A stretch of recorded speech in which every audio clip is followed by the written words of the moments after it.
There are places in this world where history, legend, and fear collide. Locations so mysterious, so shrouded in secrecy, that even the most daring explorers hesitate to approach. Some of these sites are barred by governments, hidden behind fences and watchtowers. Others are lost to time, buried beneath oceans or swallowed by dense jungles.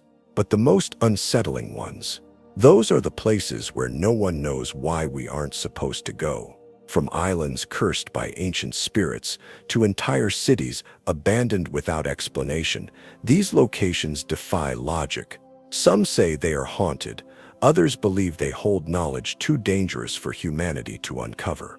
Whatever the reason, these places remain forbidden, and tonight we're diving deep into the mysteries that make them so terrifying. So sit back, relax, and prepare to journey into the forbidden places no one can explain. Chapter 1. The Island That No One Can Set Foot On. The Mystery of North Sentinel. There exists a place on Earth so forbidden, so shrouded in secrecy, that even the most daring explorers and researchers dare not approach. A remote island in the Bay of Bengal, untouched by time, civilization, and modernity. A place where no foreigner has ever lived to tell the tale.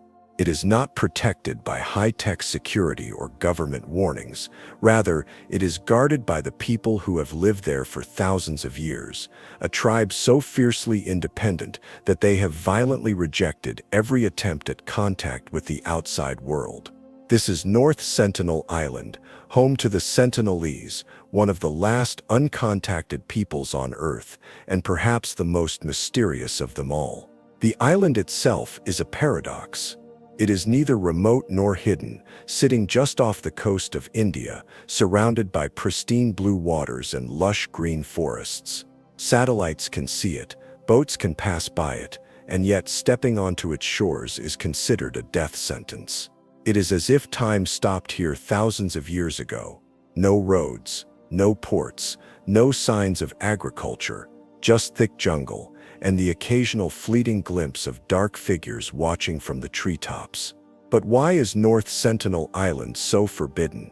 The answer is as much a mystery as the island itself. The Sentinelese are among the last truly isolated people on Earth, and no one knows exactly where they came from. Some anthropologists believe they are direct descendants of the first humans who migrated out of Africa nearly 60,000 years ago, making them one of the most ancient, unbroken human lineages in history.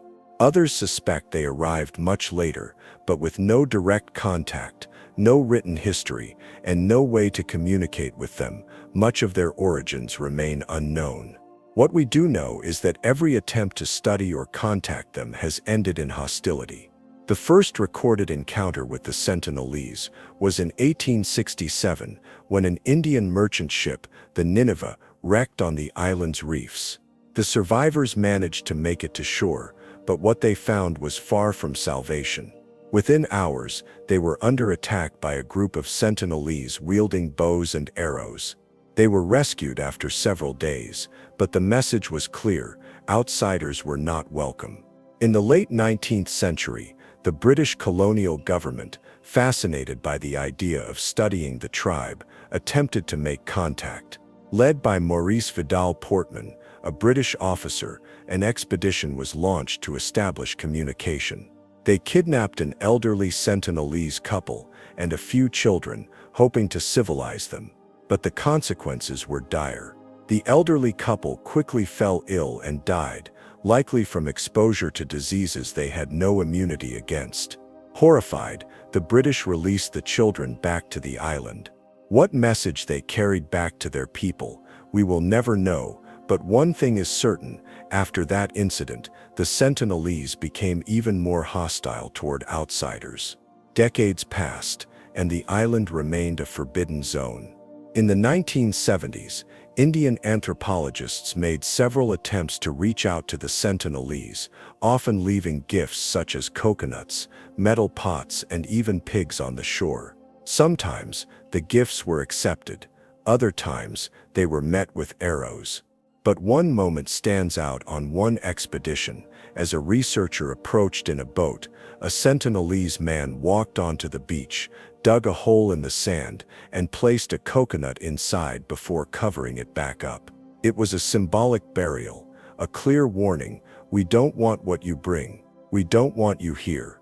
Then came the 2004 Indian Ocean tsunami, one of the deadliest natural disasters in human history.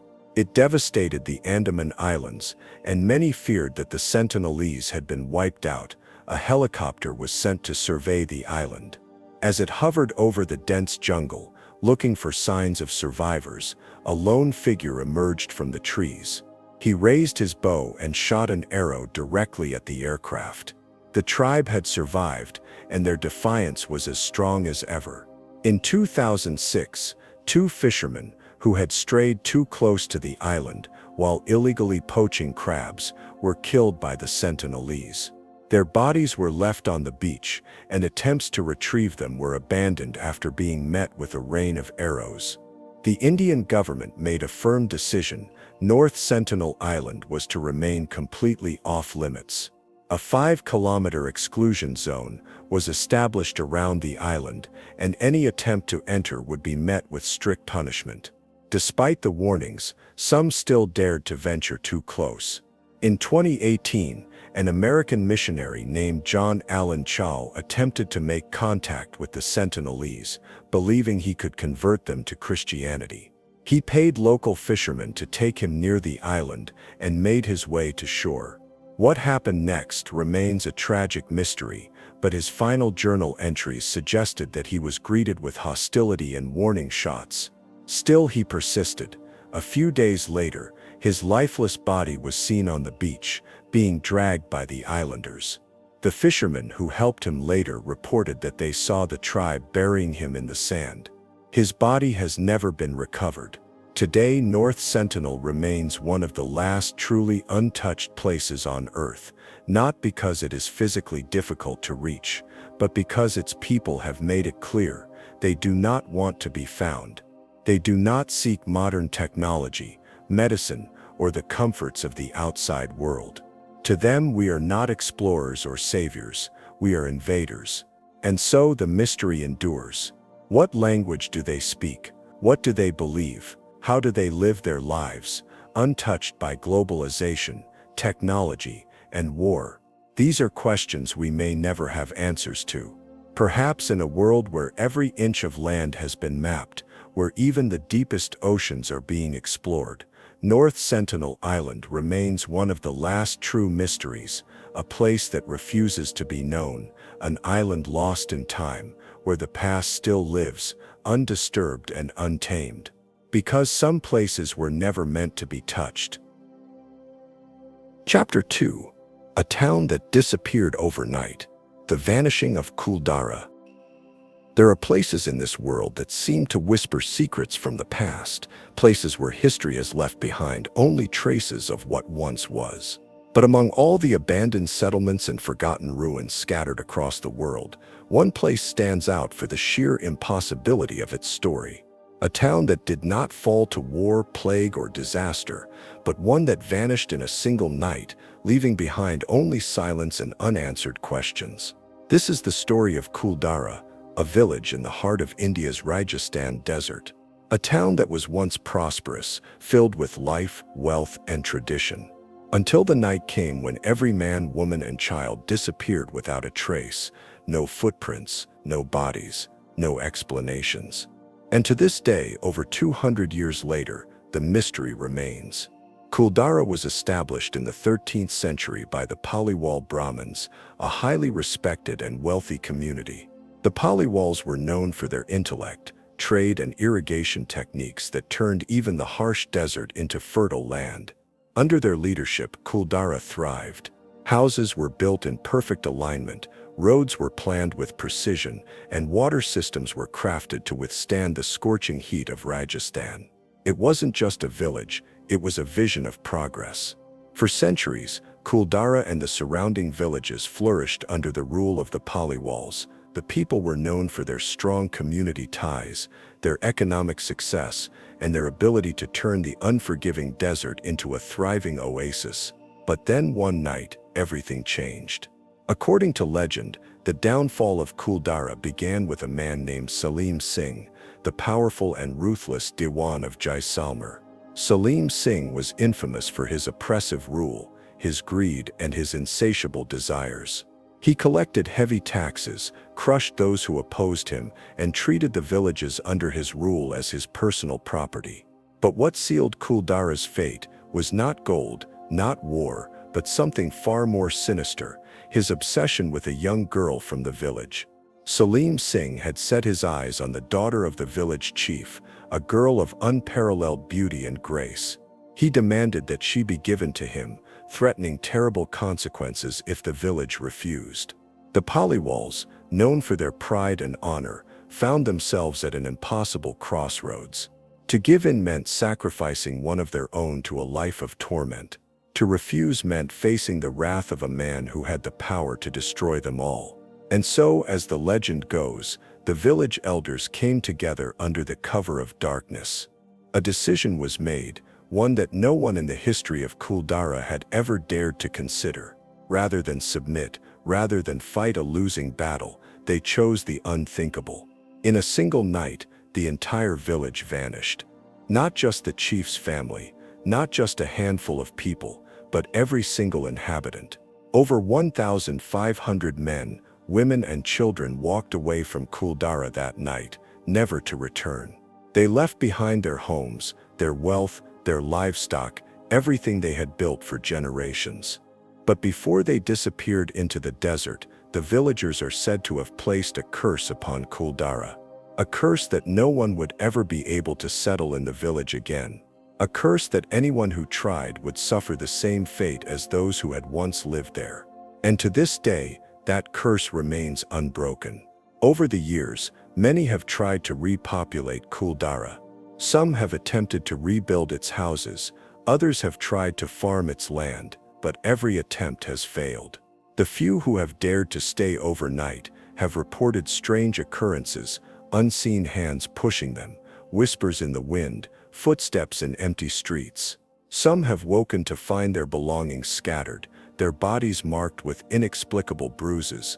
There are those who believe the Paliwals never truly left, that their spirits still roam the abandoned village, watching, waiting, ensuring that no one dares disturb what was once their home. Paranormal investigators who have visited Kuldara have captured eerie sounds, shadows moving without explanation, and an overwhelming sense of unease that seems to grow stronger the longer one stays.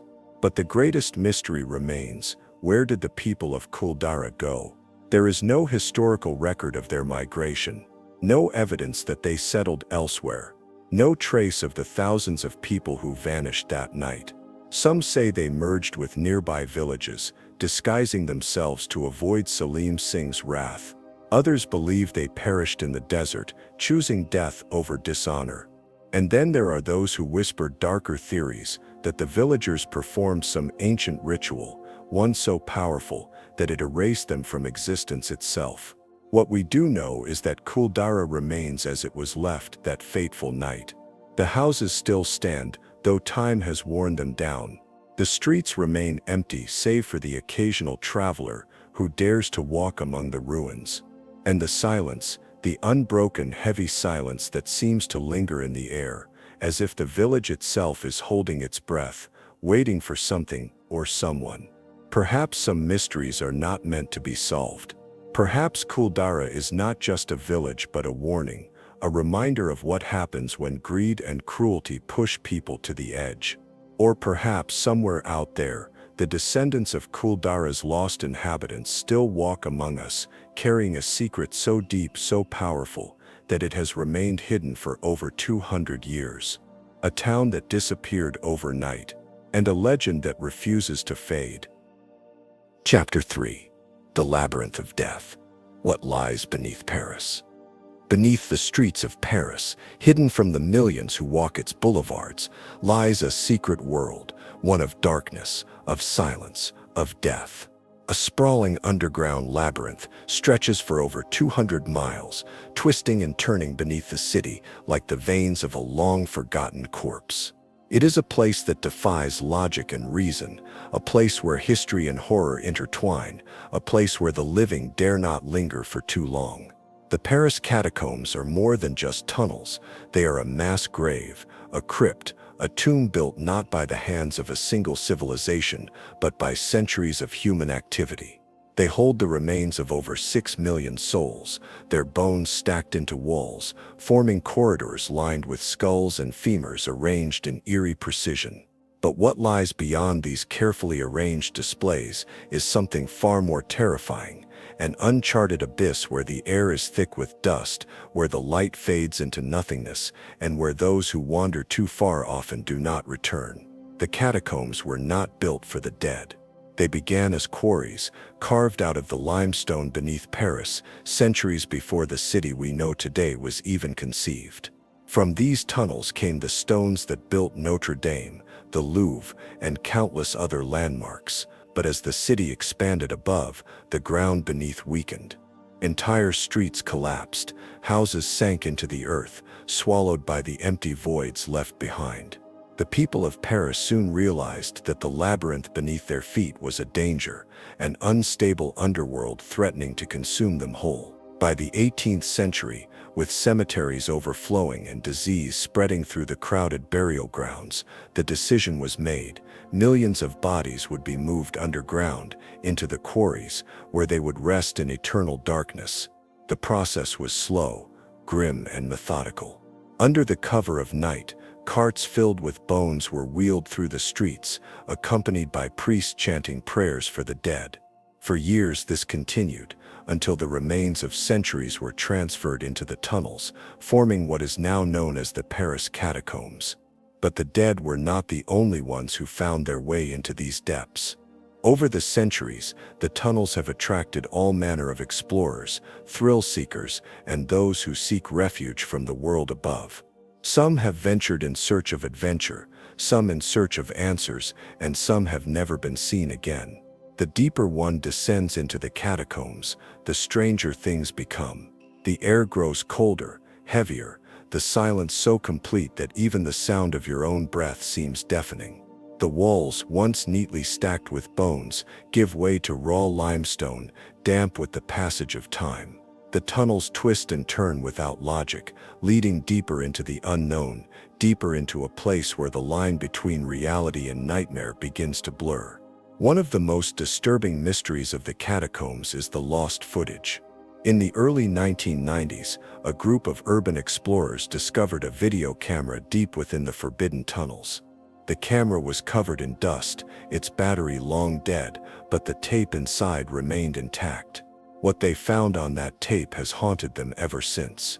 The footage, grainy and flickering, shows a man walking through the tunnels alone. At first, he appears calm, his flashlight illuminating the path ahead. But as the minutes pass, his breathing grows heavier, his steps more frantic. He turns suddenly, as if hearing something behind him, but nothing is there. The camera shakes, his movements become erratic, he starts to run. Then, in a final moment of terror, he drops the camera. The last thing captured is the sound of his footsteps fading into the darkness. He was never found. To this day, no one knows who he was, what he saw, or why he ran. There are whispers of things that lurk in the deepest parts of the catacombs, things that have never seen the light of day. Some believe that the catacombs are more than just a burial site, that they are a portal to something older, something darker. There are tales of strange figures appearing in the corners of vision, shadows that move without a source. Some explorers have reported hearing whispers in the darkness, voices calling out from unseen places.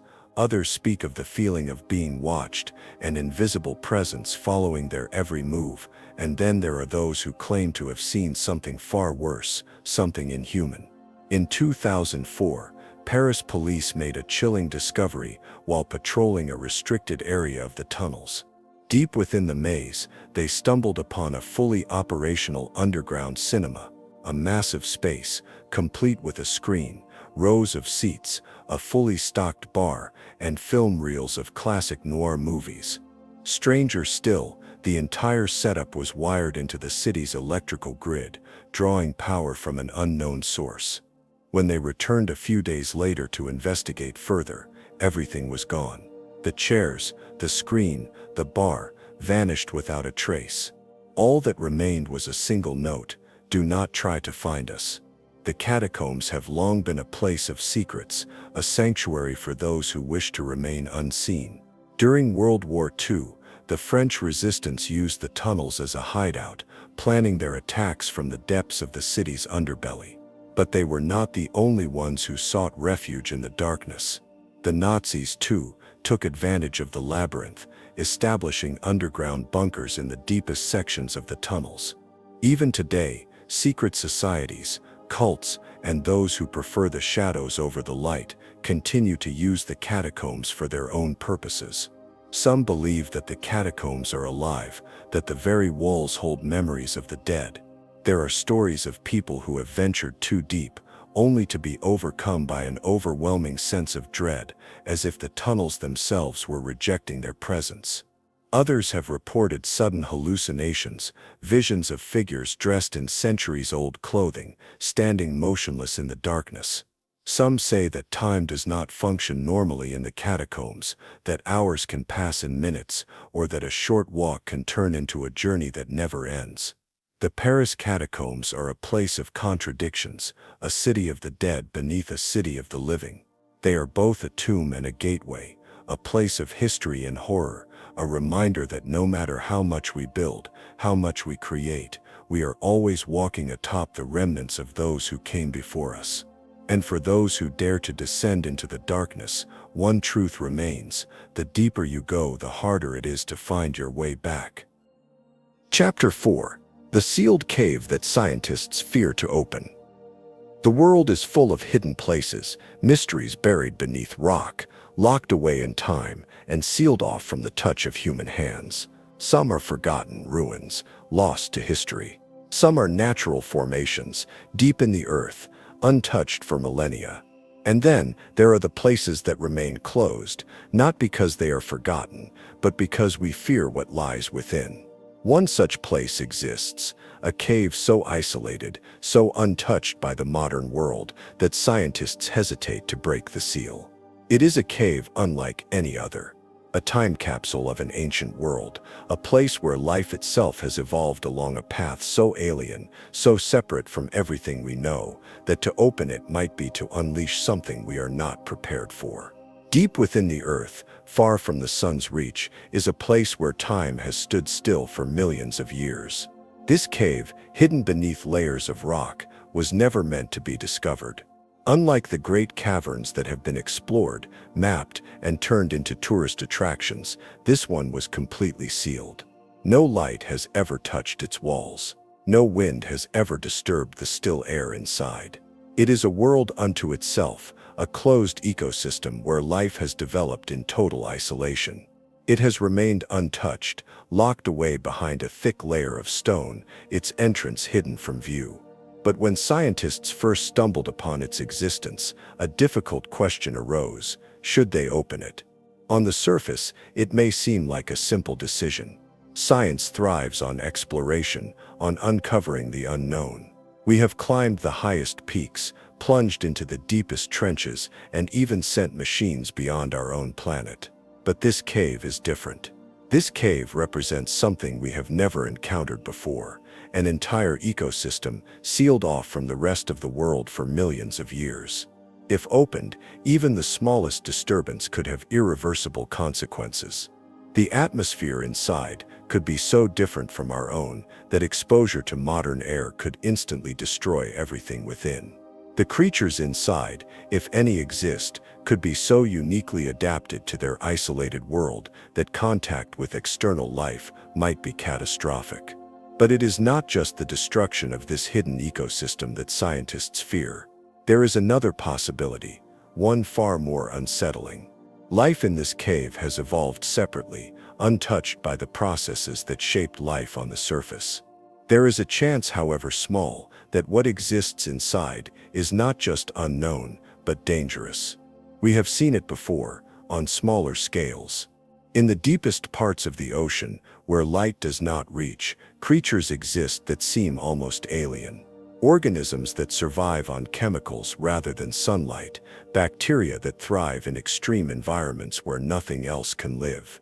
If such life exists on the surface of the Earth, in places still connected to our world, what might exist in a place that has never been touched by the outside? Some scientists worry that opening the cave could release something that has not been seen for millions of years. A disease, a virus, a bacteria that has remained trapped in a perfect environment, waiting. A pathogen from a time before humans, from a world unrecognizable to us. It would not be the first time ancient microorganisms were found in isolated environments. In Siberia, melting permafrost has already begun to release viruses that were frozen for tens of thousands of years, some of which have been found to still be active. These are pathogens from a time when mammoths roamed the earth, from ecosystems long gone. What might be lurking in a cave that has never been opened? But it is not just microorganisms that worry scientists. There is another more primal fear, one that has haunted humanity since the dawn of time. The fear of what lurks in the darkness. If life exists in this sealed cave, it has done so in complete isolation. It has never been influenced by the evolution of the world above. It has adapted to conditions we cannot even imagine. In the deepest caves we have explored, we have already found creatures that defy expectations, sightless predators that use vibrations to hunt, creatures that produce their own light in the total blackness. What if, in the sealed darkness of this cave, evolution has taken a different path? What if something waits in the depths, something that has never known light, never encountered a world beyond its own? The debate over opening the cave rages on. On one side, scientists argue that the knowledge to be gained is worth the risk. Understanding an ecosystem that has remained untouched for millions of years could reveal secrets about evolution, about survival in extreme conditions, even about the potential for life beyond Earth. On the other side, there is the undeniable truth that some doors once opened can never be closed again. There have been past mistakes, times when humanity acted before understanding the consequences. In the early days of archaeology, tombs were unsealed without consideration for what might happen. Ancient bacteria, dormant for centuries, were disturbed, and illnesses followed. In the world of biology, species have been introduced to new environments with disastrous effects. Entire ecosystems have been wiped out because something was brought where it did not belong. What if the same mistake is made here, but on a scale we have never seen before? And then there are the legends. Every culture has stories of forbidden places, caves where the dead do not rest, places where the earth itself seems to whisper warnings. In many of these myths, the message is the same. Some doors are meant to remain closed. Whether it is superstition or something deeper, these stories have persisted for generations. Even today, some scientists hesitate, not out of fear of the supernatural, but because they recognize that there are still things in this world we do not understand. So the cave remains sealed. For now, the rock that has kept it hidden for millions of years still stands, unbroken. The darkness inside remains undisturbed. The air inside remains untouched by the outside world.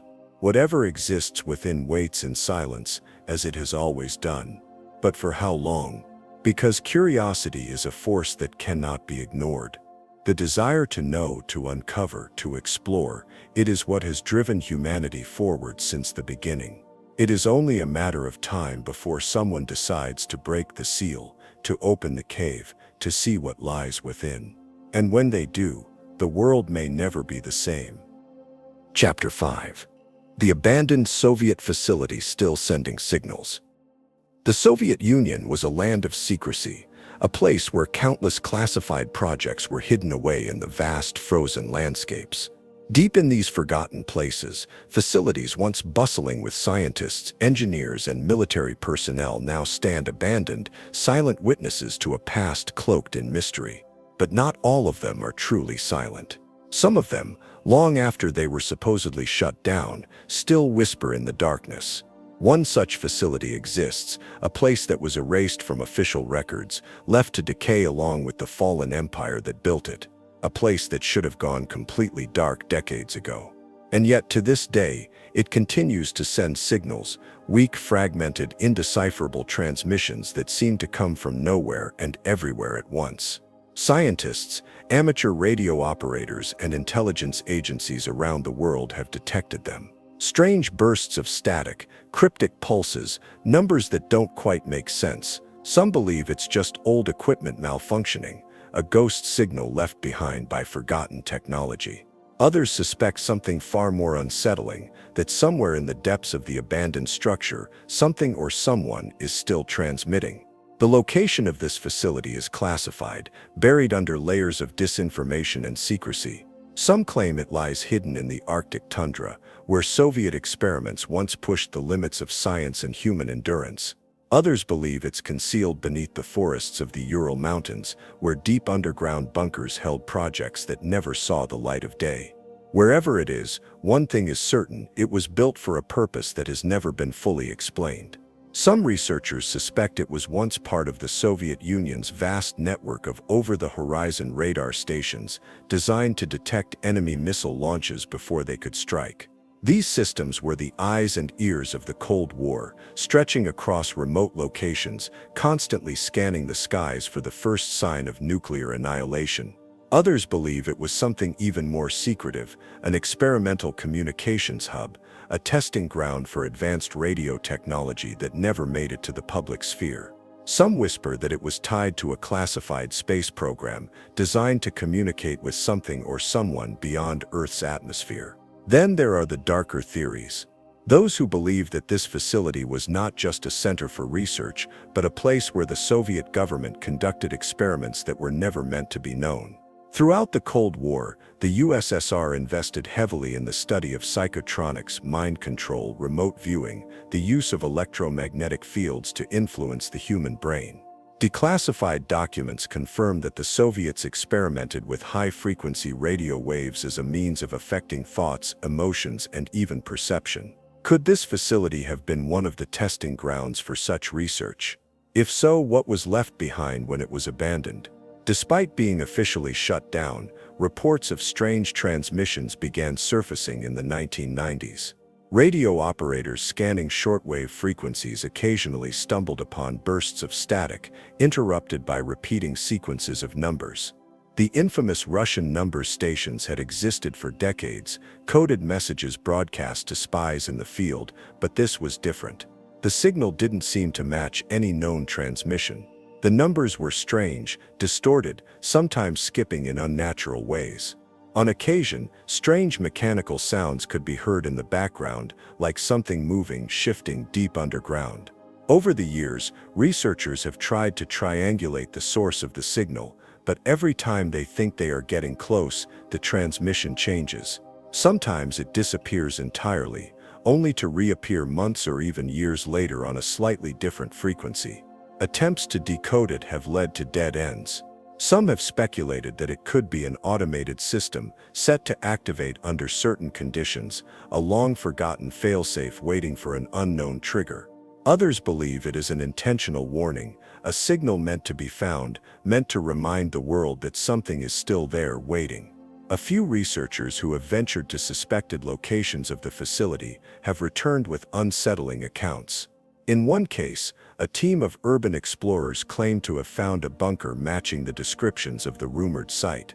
They described a labyrinth of decaying hallways, rooms filled with rusting equipment, papers scattered across the floor in languages they could not understand. But the most disturbing discovery was in a control room, where an ancient radio console still flickered with weak electrical life, despite no visible power source.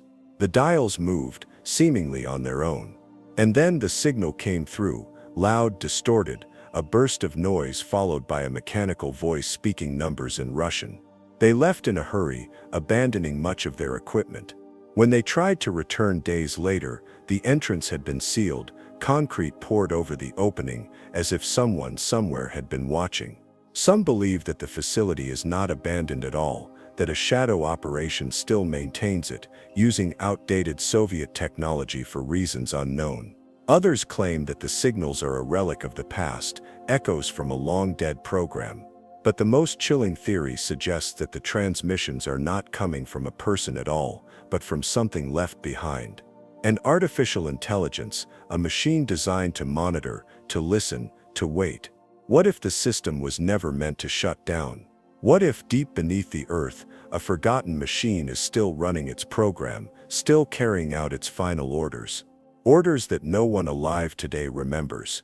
Whatever the truth may be, the signal continues. And until the facility is found, until someone dares to uncover the source of the transmission, the mystery will remain. And perhaps some mysteries are better left unanswered. Chapter 6. The Cursed Tombs that brought death to those who opened them. The legends of cursed tombs have echoed through history, whispered in the shadows of ancient civilizations. From the pharaohs of Egypt to forgotten rulers buried in sealed crypts, stories of those who dared to disturb the dead and met untimely, mysterious fates have haunted archaeologists, grave robbers, and adventurers alike. Some dismiss these tales as superstition, while others believe they are warnings left by those who knew that some places were never meant to be touched. The most famous of all cursed tombs is that of Pharaoh Tutankhamun, the boy king whose burial chamber lay hidden beneath the Egyptian sands for over 3,000 years.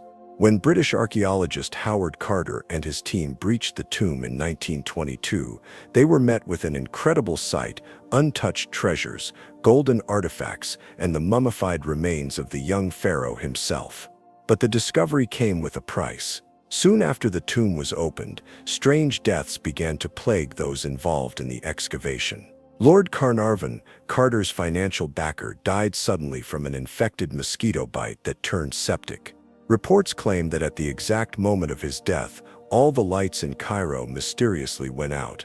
Over the years, several other members of the expedition met untimely deaths, some from accidents, others from unexplained illnesses. While skeptics point to coincidence, others believe the curse inscribed on the tomb, "Death shall come on swift wings to him who disturbs the peace of the king," was very real. But Tutankhamun's tomb is not the only resting place said to be guarded by a curse. In China, the unsealed tomb of the first emperor, Qin Shi Huang, remains one of the most mysterious and dangerous archaeological sites in history. The emperor, obsessed with immortality, built an underground necropolis filled with rivers of liquid mercury and thousands of life-sized terracotta soldiers to guard him in the afterlife. Ancient texts warned that anyone who entered would face deadly traps and lethal poisons. Modern scans of the tomb suggest that extremely high levels of mercury contamination are still present, making excavation nearly impossible. To this day, the tomb remains sealed, its secrets locked away beneath the earth. Not all cursed tombs belong to kings and emperors. In the 19th century, a team of explorers uncovered a crypt deep within the forests of Romania, hidden beneath the ruins of an ancient monastery. The tomb contained the remains of a nobleman, his body unnaturally well preserved despite the passing centuries. Carved into the stone above his resting place were ominous words: "He who wakes me shall suffer the wrath of the damned." The men ignored the warning, prying open the sarcophagus. Days later, the leader of the expedition fell violently ill, his body covered in strange blackened sores. One by one, the others also succumbed to disease, madness, or unexplained accidents. The tomb was resealed, and the monastery was abandoned once more, left to the wilderness. Other curses come not from written warnings, but from the disturbing fates of those who entered forbidden places. In the 1960s, an excavation in the ruins of an ancient Mayan temple in Belize unearthed a burial chamber filled with jade, obsidian, and the skeletal remains of a priest king. Within weeks of the discovery, members of the excavation team began experiencing nightmares, vivid hallucinations of shadowy figures whispering in an unknown language. Several researchers reported waking in the night to find themselves unable to move, their rooms filled with an oppressive presence. One archaeologist, unable to cope with the terror, abandoned the project and fled the country. Years later, his journals were found filled with frantic scrawled warnings about voices calling him back to the tomb. Even in modern times, there are those who claim that cursed tombs still exact their vengeance. In 2004, a group of miners in the Czech Republic accidentally broke into an unmarked burial chamber while digging deep beneath an old church. The chamber contained a collection of coffins, some centuries old, others seemingly more recent. But as they disturbed the site, strange occurrences began to unfold. Tools went missing, machines malfunctioned, and several workers reported seeing figures moving in the darkness where no one should have been.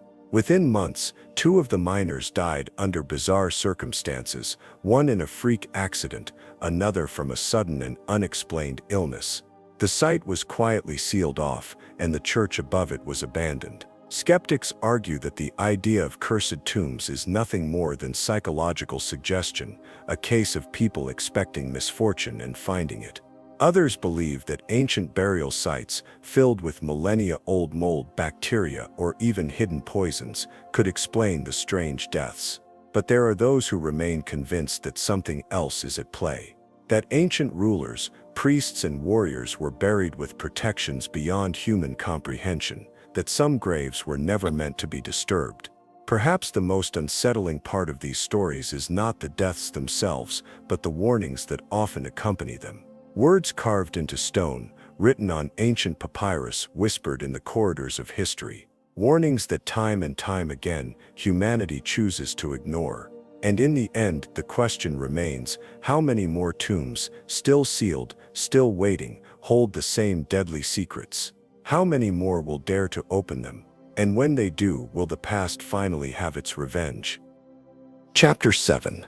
The Lost Kingdom, Beneath the Amazon Rainforest.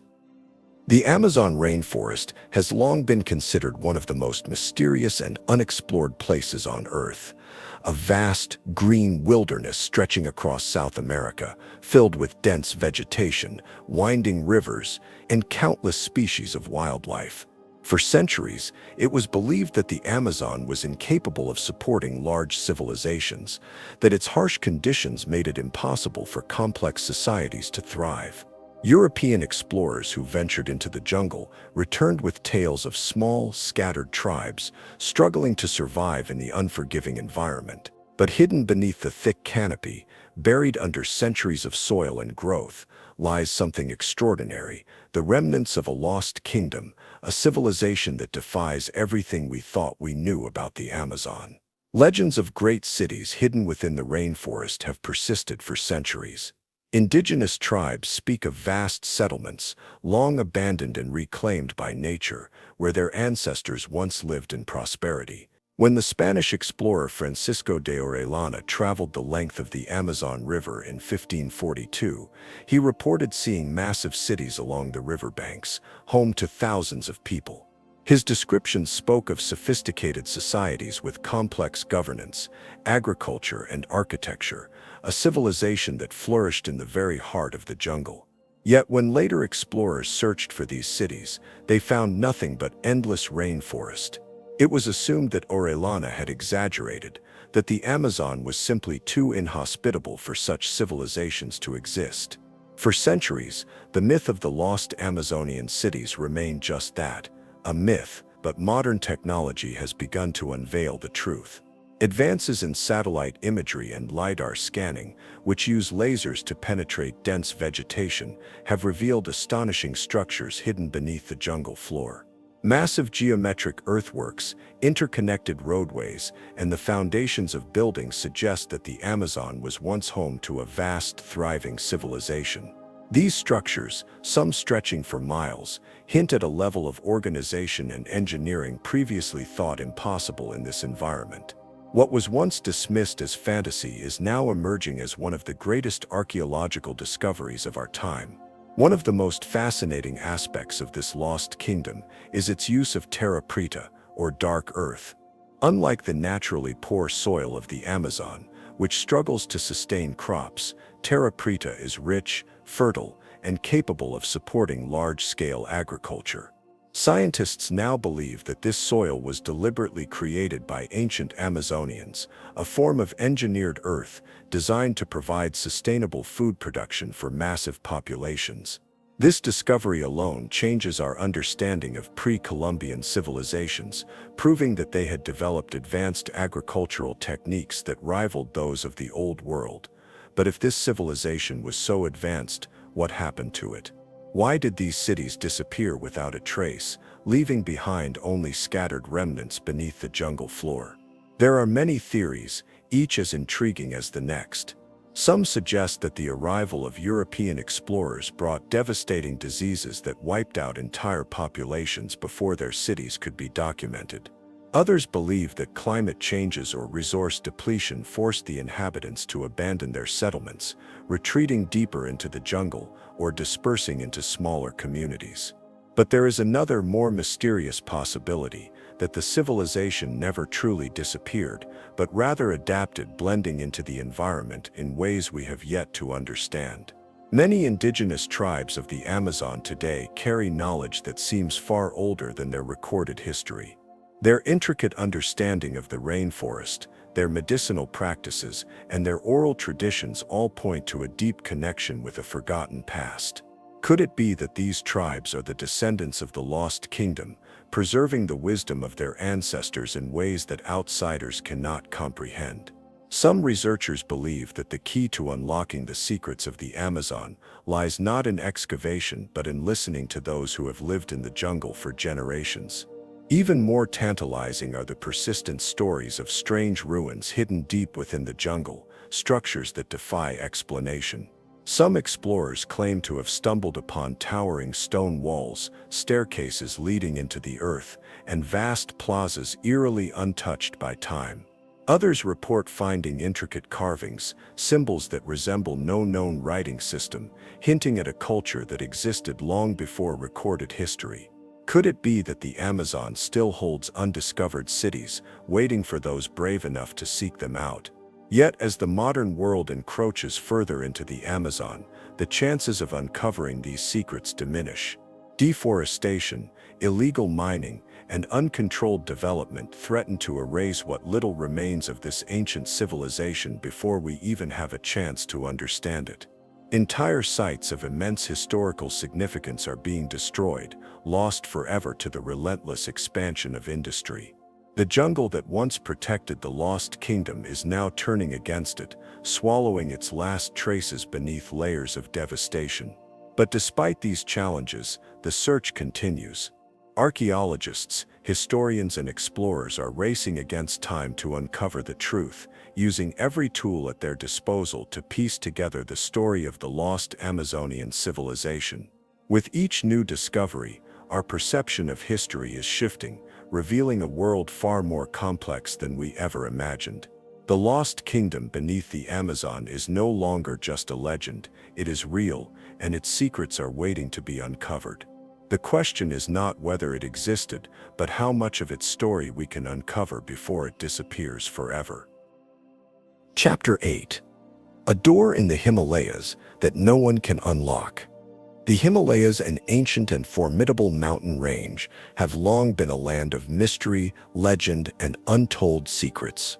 Within its towering peaks and deep valleys lie hidden places that have remained untouched for centuries. Some of these sites are known to only a handful of people, while others are spoken of only in whispers, passed down through generations as part of folklore and sacred tradition. But among the countless mysteries of the Himalayas, there is one that stands out, a door locked and sealed that no one has ever been able to open.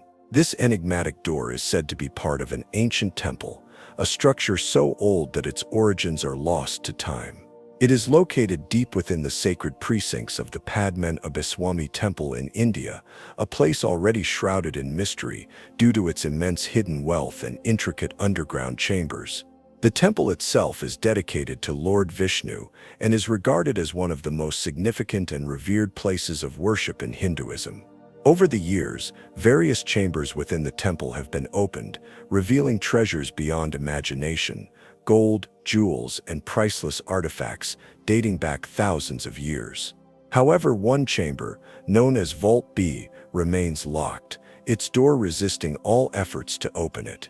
Unlike the other doors within the temple, which were opened through traditional means or even modern engineering, this particular door remains mysteriously sealed.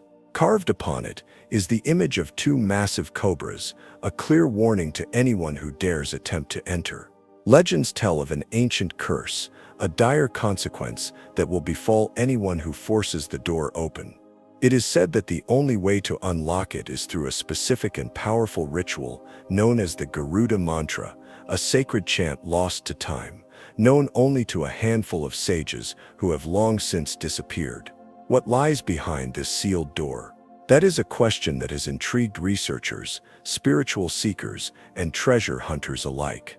Some believe that it holds even greater riches than those already discovered, a hidden hoard of unimaginable wealth protected by divine forces. Others claim that it contains ancient scriptures and knowledge, texts so powerful that they could alter the very fabric of human understanding. There are even those who believe that the door is not meant to be opened at all, that it serves as a barrier between our world and something far more dangerous, something that was meant to remain sealed for eternity. Throughout history, many have tried to uncover the truth. Scientists, historians, and temple authorities have debated over whether or not the door should be opened. But each time, something inexplicable happens. Those who get too close report feeling an overwhelming sense of dread, an energy so intense that it forces them to turn away. There are stories of misfortune befalling those who even attempt to investigate the door, mysterious illnesses, accidents, and even sudden deaths. It is as if the very air surrounding the chamber warns against disturbing what lies within. Even modern technology has failed to provide answers. Attempts to scan beyond the door have been inconclusive, with readings becoming distorted or failing entirely. The metal structure of the door itself appears resistant to any known methods of forced entry. Experts who have studied the construction say that it is unlike anything seen before: no hinges, no bolts, no visible locking mechanism.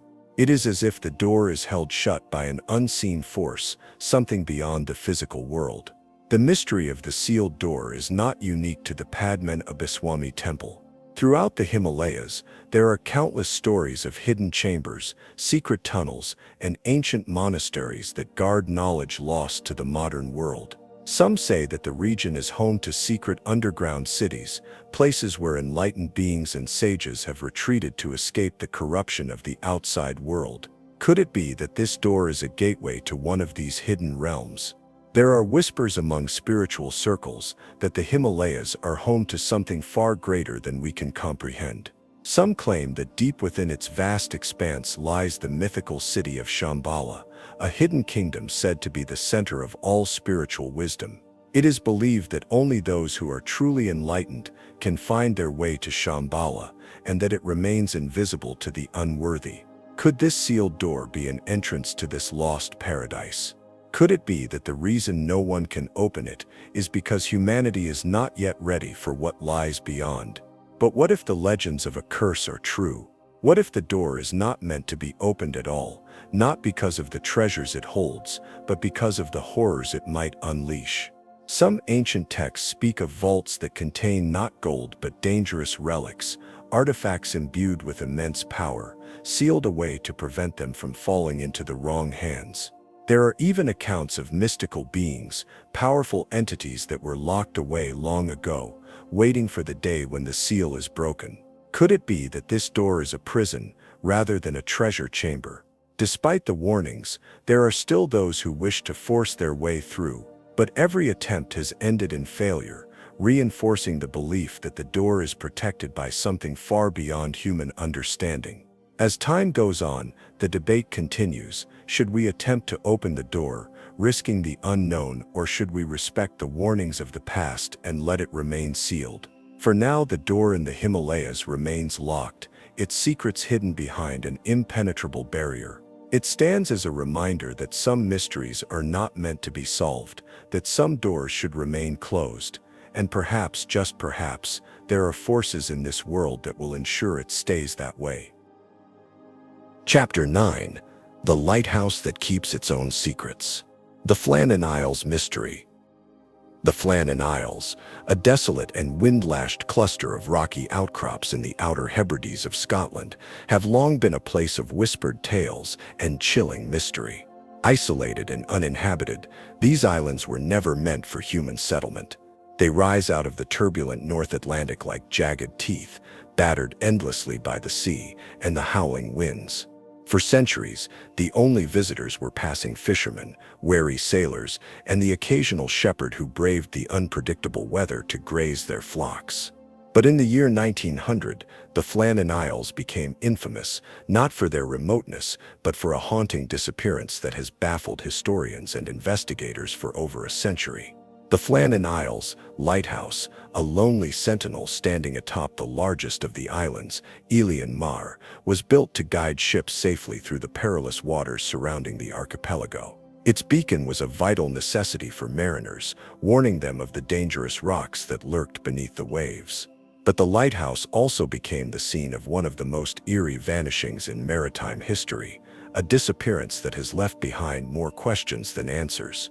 On December 15, 1900, the steamer Arctur was making its way past the Flannan Isles. Its crew noted with growing unease that the lighthouse, which should have been shining brightly, was completely dark. They reported the anomaly upon arriving at port, but due to the remoteness of the location and the rough winter seas, a relief vessel was not dispatched until December 26. When the relief crew finally arrived at the island, they expected to find the lighthouse keepers in distress, perhaps dealing with mechanical failure or an accident. Instead, they found something far more unsettling. There was no one there. The three lighthouse keepers, James Ducat, Thomas Marshall, and Donald MacArthur, had vanished without a trace. The lighthouse itself was in an eerie state of abandonment. The entrance gate was closed, and the doors were shut. Inside, the table was set for a meal that had never been eaten, with chairs neatly tucked in, as if the keepers had left in an orderly manner. A single chair was overturned, as though someone had stood up suddenly. The clocks had stopped, and the lighthouse's logbook was still open on the desk, its last entry made on December 15th. The final entries in the logbook were strange. They spoke of an unrelenting storm, one that battered the island with violent winds and massive waves. Marshall had written of being unsettled by the tempest, describing it as the worst he had ever seen. What was odd, however, was that no record of such a storm existed in the surrounding area. Other nearby islands reported mild weather on those days, with no unusual disturbances. Yet the log entries continued, mentioning increasing fear among the keepers. The final note was the most chilling of all, written in a different hand than the others. It simply stated, "Storm ended. Sea calm. God is over all." The investigation into the disappearance yielded no concrete answers. The only physical evidence suggesting what might have happened was found outside. One of the landing platforms was damaged, and the iron railings along the edge of the cliff were bent and twisted as if struck by an immense force. But there were no bodies, no signs of distress, and no explanation for why all three keepers had left the safety of the lighthouse together. One theory suggests that a massive rogue wave may have swept them away. The Western Isles are known for their unpredictable seas, and sudden, towering waves have been known to rise without warning, crashing over the cliffs with the force of a tsunami. If the keepers had ventured outside to secure something or check on damage, they could have been caught off guard and dragged into the ocean. But this theory has its flaws. Why would all three have left the lighthouse at the same time, violating standard protocol? Normally, at least one keeper was required to remain inside at all times. Another possibility is that one of the keepers suffered a mental breakdown. Donald MacArthur, according to reports, was prone to fits of rage and emotional outbursts. Some speculate that he may have experienced an episode of paranoia or madness, attacking his fellow keepers and forcing them outside in the midst of a struggle where they were ultimately lost to the sea. But there is no evidence of a struggle inside the lighthouse, no blood, no signs of violence, nothing to suggest that the men had fought before disappearing. Then, of course, there are the more supernatural explanations. Some believe that the Flannan Isles are cursed, a place where the veil between worlds is thin. The island has long been steeped in folklore, with stories of restless spirits, strange lights in the sky, and even creatures that lurk in the shadows of the cliffs. Some locals refuse to go near the islands at all, believing them to be haunted. Could it be that the keepers encountered something not of this world, something that took them away into the darkness? There is also the theory that the men were taken, not by ghosts, but by something even more mysterious. Some have speculated about secret naval experiments, strange government cover-ups, or even extraterrestrial intervention. The peculiar nature of the logbook entries, with their inexplicable references to storms that never happened, has led some to believe that the keepers may have witnessed something they were not meant to see, something that resulted in their sudden and permanent disappearance. Despite numerous searches, no remains were ever found. The sea gave up no bodies, and the island held no further clues. The lighthouse continued to operate for many years after, staffed by new keepers who reported feelings of unease, strange whispers in the night, and doors that seemed to open and close on their own. Eventually, the Flannan Isles lighthouse was fully automated, removing the need for human presence. Today, it stands alone once more, its beam cutting through the darkness as it has for over a century. The mystery of the vanished keepers remains unsolved, lost to time and the endless roar of the Atlantic. Perhaps the sea knows what happened on that fateful night. Perhaps the island itself holds the answers, buried beneath its windswept rocks and grass. Or perhaps, just perhaps, the truth is something beyond human comprehension, something that will remain locked away, hidden in the whispers of the storm for eternity. Chapter 10. The Ghost Town, where no one survives the night. The town of Kuldara, deep in the heart of Rajasthan, India, is a place where the air itself feels heavy with secrets. It stands abandoned. A crumbling ghost town where no one dares to stay after dark. The once thriving settlement, with its weathered stone houses and empty streets, tells a story of sudden and inexplicable disappearance, one that has haunted the region for centuries. Legends warn that those who attempt to spend the night in Kuldara either vanish without a trace or flee in terror, never speaking of what they witnessed.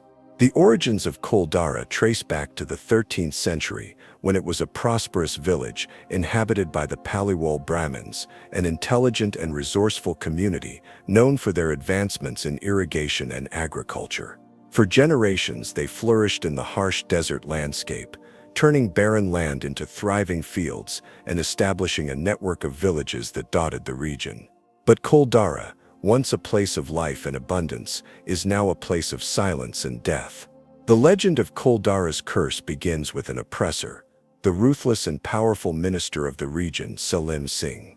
He was known for his cruelty, his insatiable greed, and his sinister influence over the land.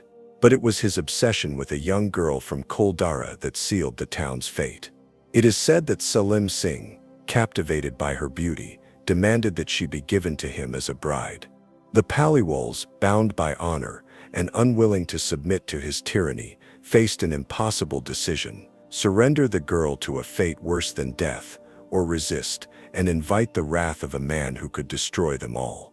The villagers chose defiance, but instead of fighting an unwinnable battle, they did something far more mysterious.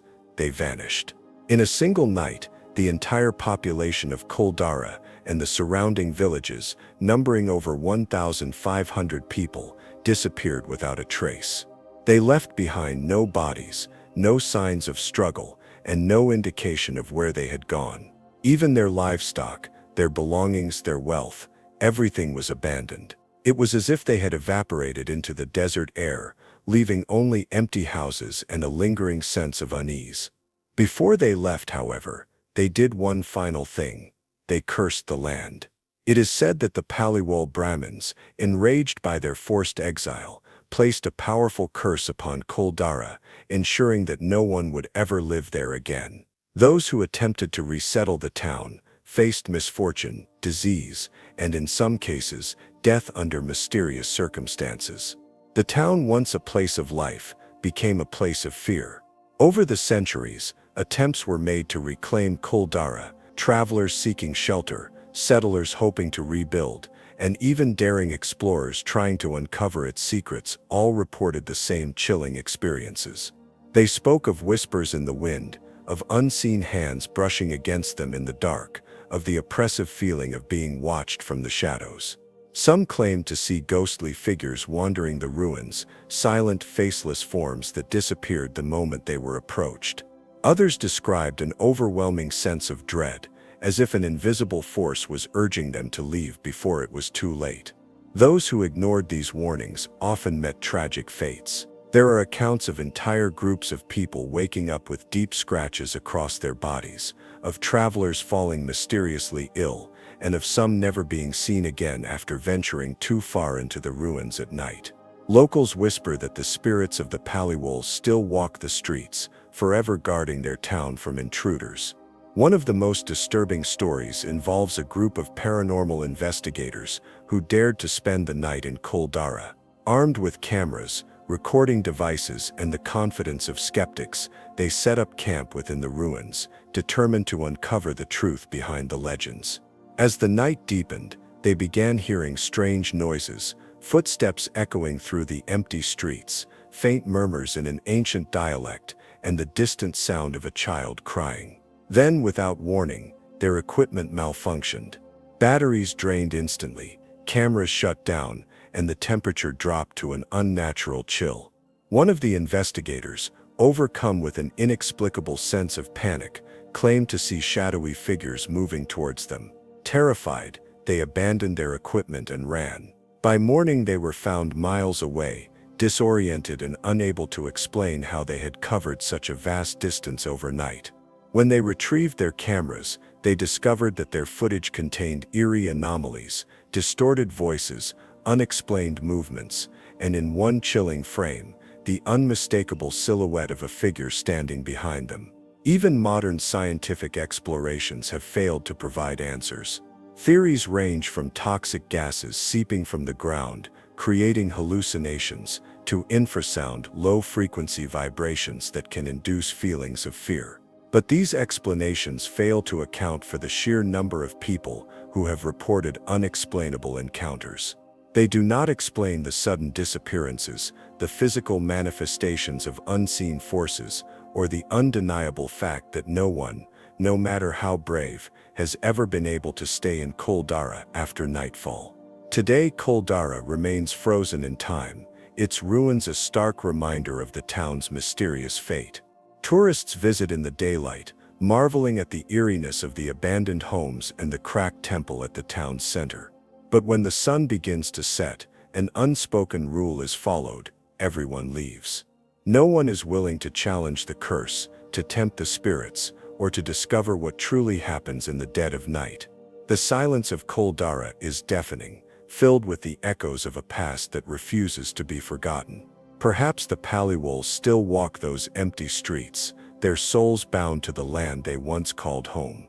Or perhaps something darker lingers in the ruins, something that hungers for those foolish enough to overstay their welcome.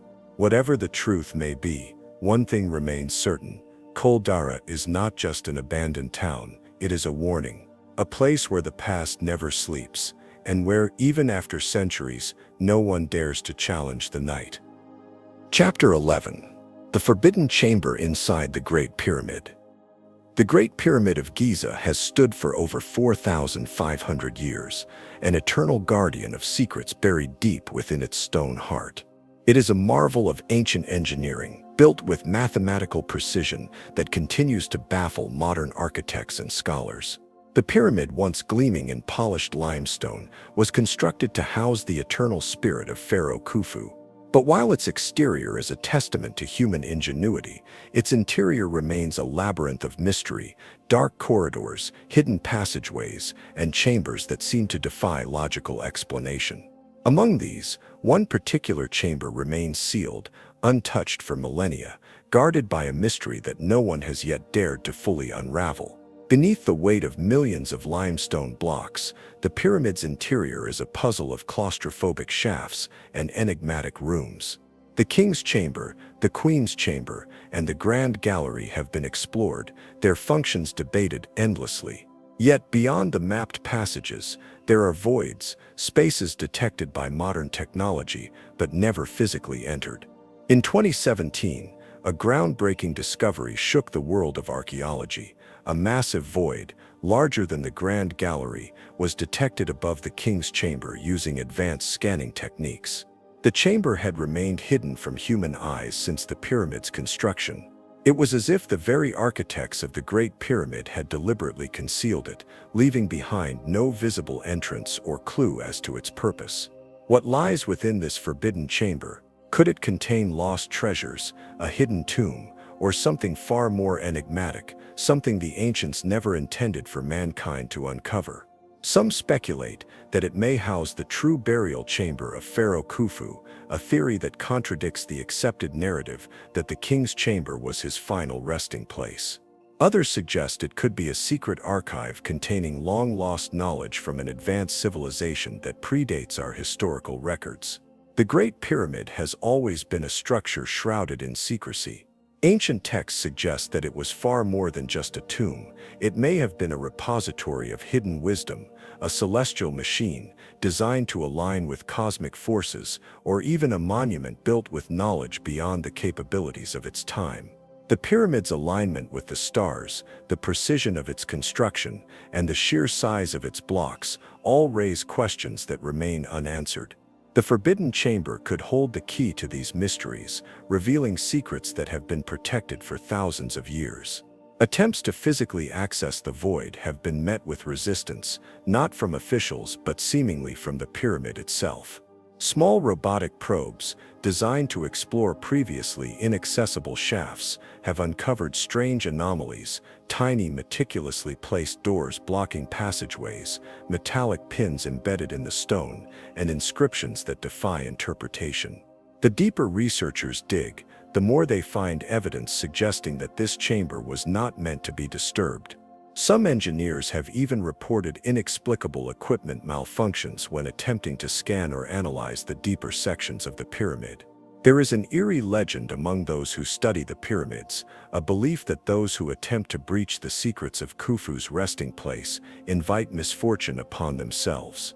This notion is not without precedent. The infamous Curse of the Pharaohs has long been whispered about in archaeological circles, attributed to those who dared to disturb the tombs of ancient rulers. The most well-known case is that of Tutankhamun's tomb, where numerous individuals involved in its discovery met untimely and mysterious deaths. But the Great Pyramid is far older, its secrets potentially more dangerous. If there truly is a curse upon its forbidden chamber, what could be lying within that is so important, so powerful, that it must remain undisturbed? Egyptian authorities remain cautious. Despite advancements in technology, there has been hesitation to physically enter the void. Official reasons cite concerns about damaging the structure, but some suspect there is more at play. What if the chamber contains something that could rewrite history as we know it? What if it reveals a civilization lost to time, one that possessed knowledge far beyond what history acknowledges? The Great Pyramid has defied explanation for centuries. Its construction methods remain a mystery. How were such massive blocks transported, cut with such precision, and lifted into place without modern machinery? Theories abound, ranging from lost ancient technology to extraterrestrial intervention. Some even propose that the pyramid is not merely a tomb, but a machine, a structure designed to harness and channel energy in ways we do not yet comprehend. Could the Forbidden Chamber hold the answers to these lingering questions?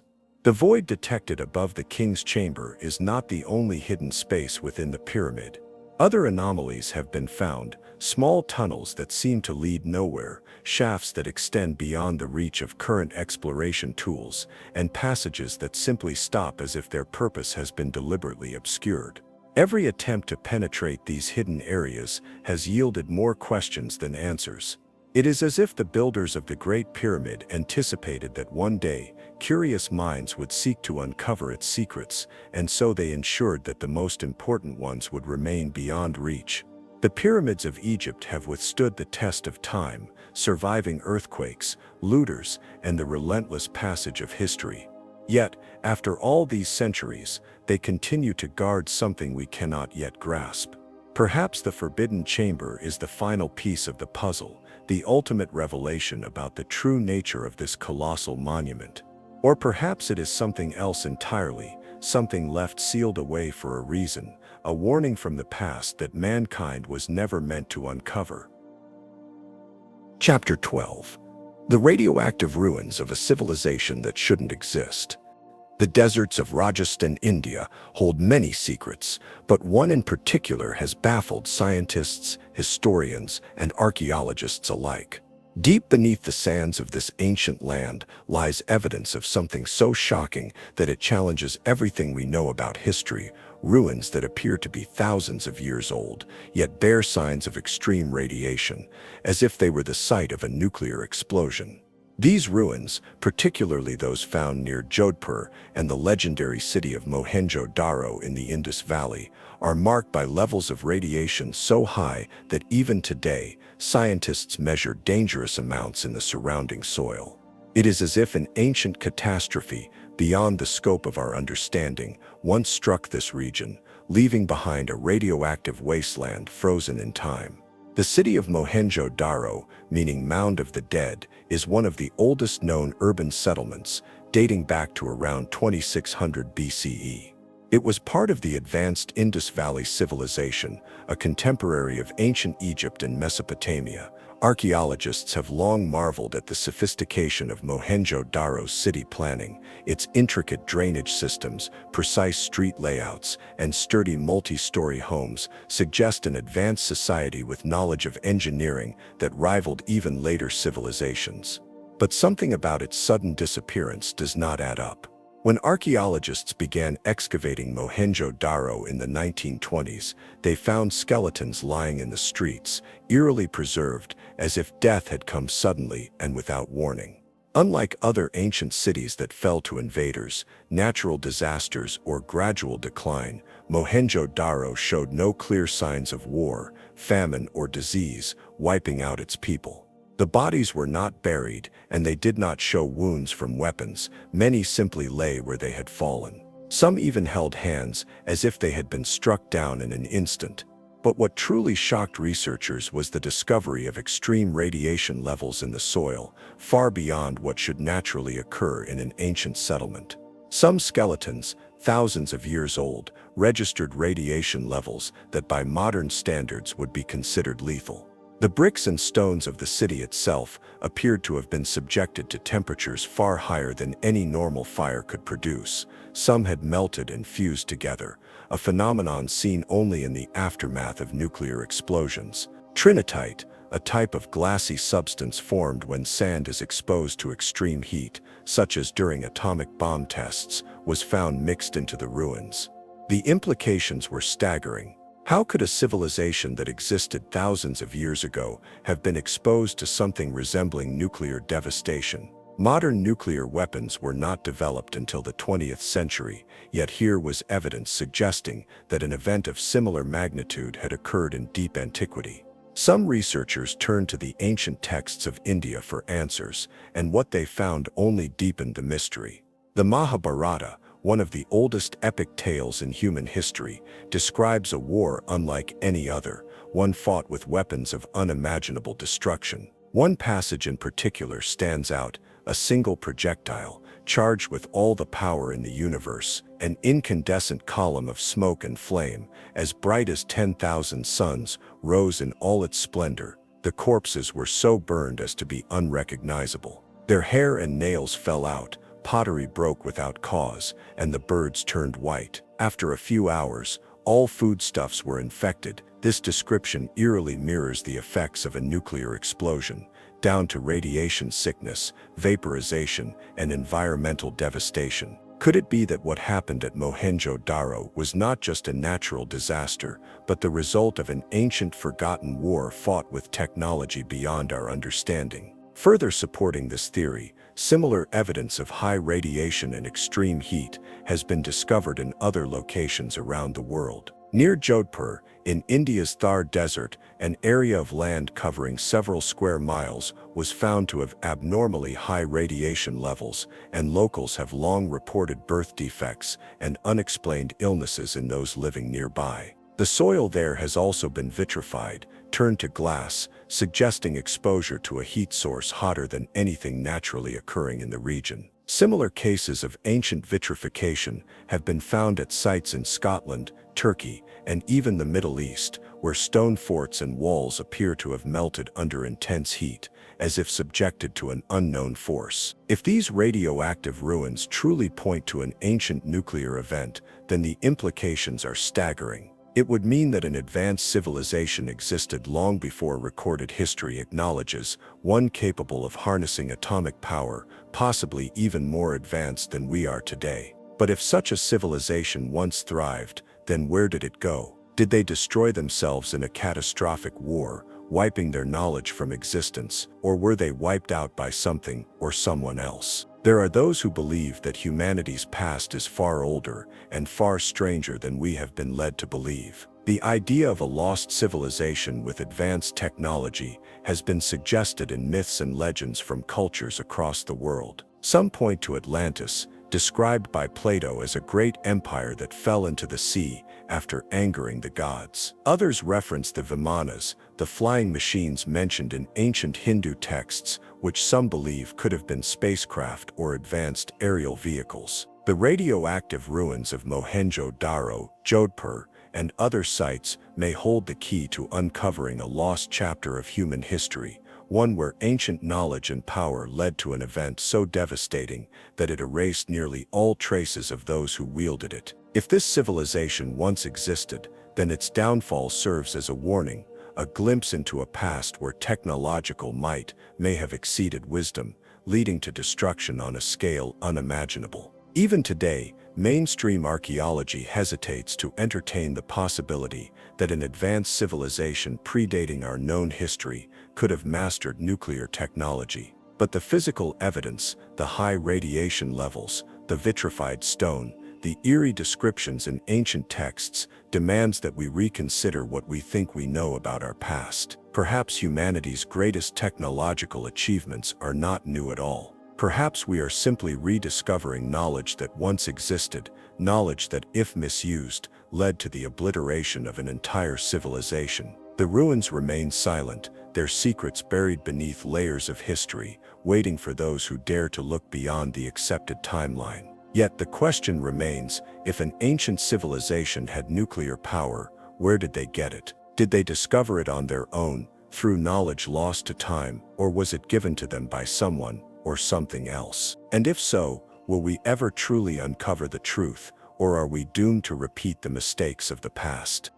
Chapter 13: The Cursed Ship That Still Floats with No Crew. The ocean is vast, mysterious, and indifferent.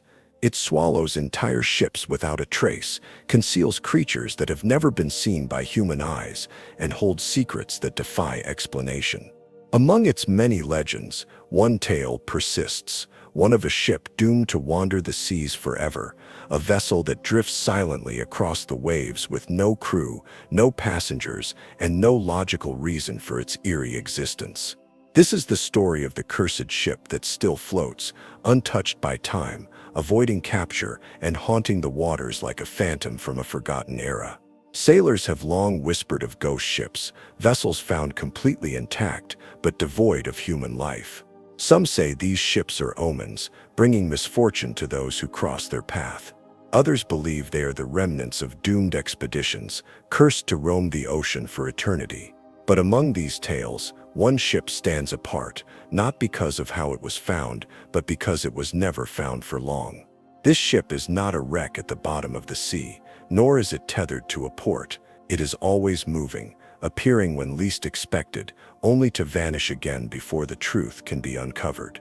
Reports of the ship date back centuries. Sometimes it is seen sailing through stormy waters, its tattered sails billowing despite the absence of wind.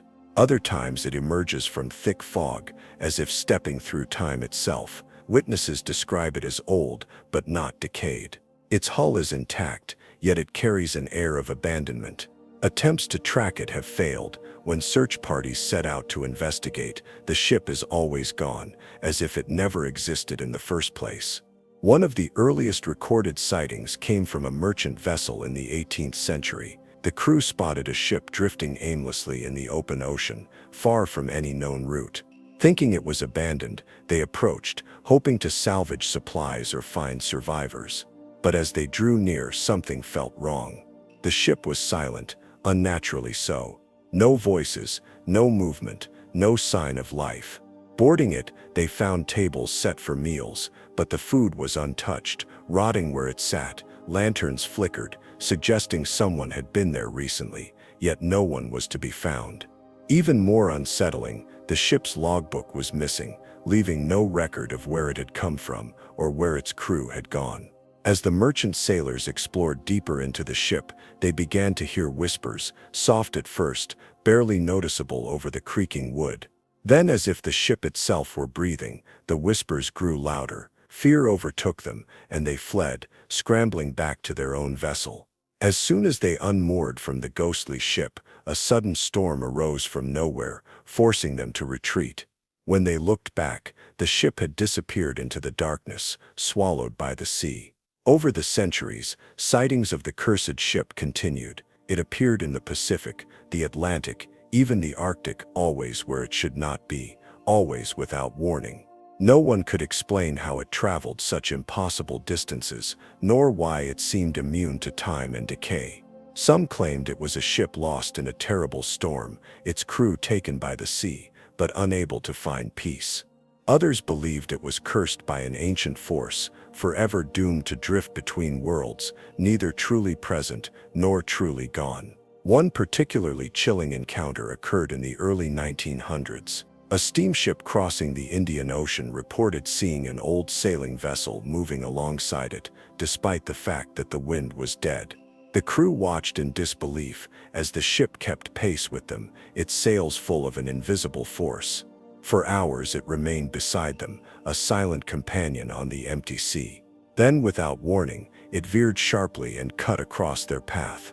As it passed directly in front of the steamship, its form wavered, as if made of mist. Then, before their eyes, it faded into nothingness. The captain, a hardened sailor who had seen many things, refused to speak of it again.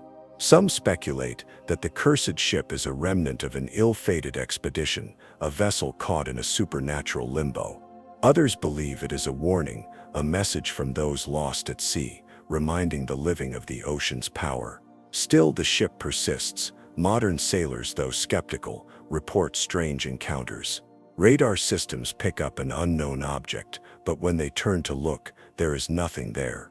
Flares are spotted in the distance, only for rescuers to find empty waters. A ship is seen against the horizon, but when approached, it vanishes like a mirage. One particularly disturbing account comes from a submarine crew during World War II.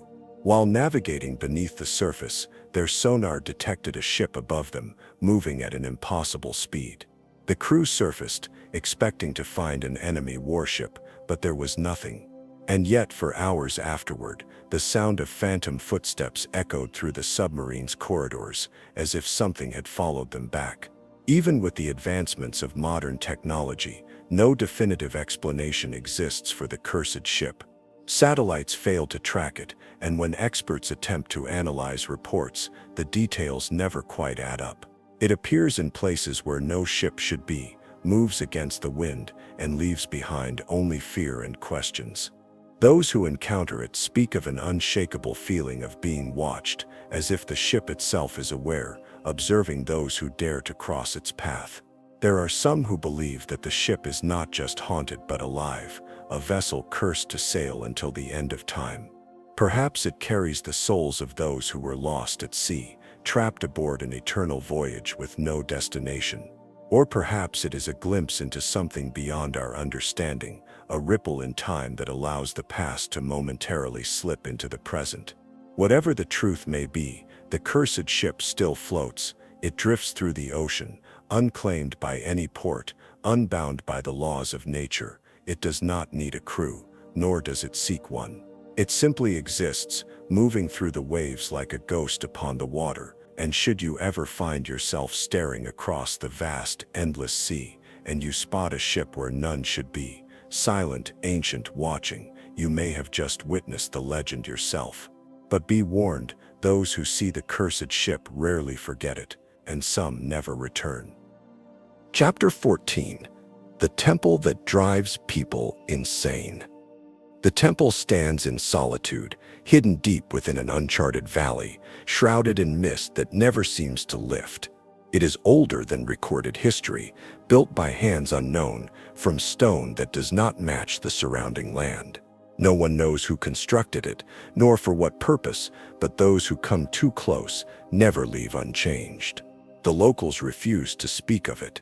Maps do not mark its location. Even satellite images seem to blur, as if the land itself rejects being discovered. It is not just abandoned, it is feared. Not for curses, not for spirits, but for the undeniable truth that all who enter lose themselves, unraveling into madness, with no clear cause. The first documented account of the temple's existence comes from an explorer in the early 1800s. His name is lost to time, his writings found decades later in a journal buried beneath the roots of an ancient tree, miles away from any known settlement. The pages were barely legible, stained with something dark and brittle. His words were erratic, often slipping into incomprehensible symbols, as if his mind had been breaking apart as he wrote. The entries describe his journey, his search for an ancient structure whispered of in forgotten folklore.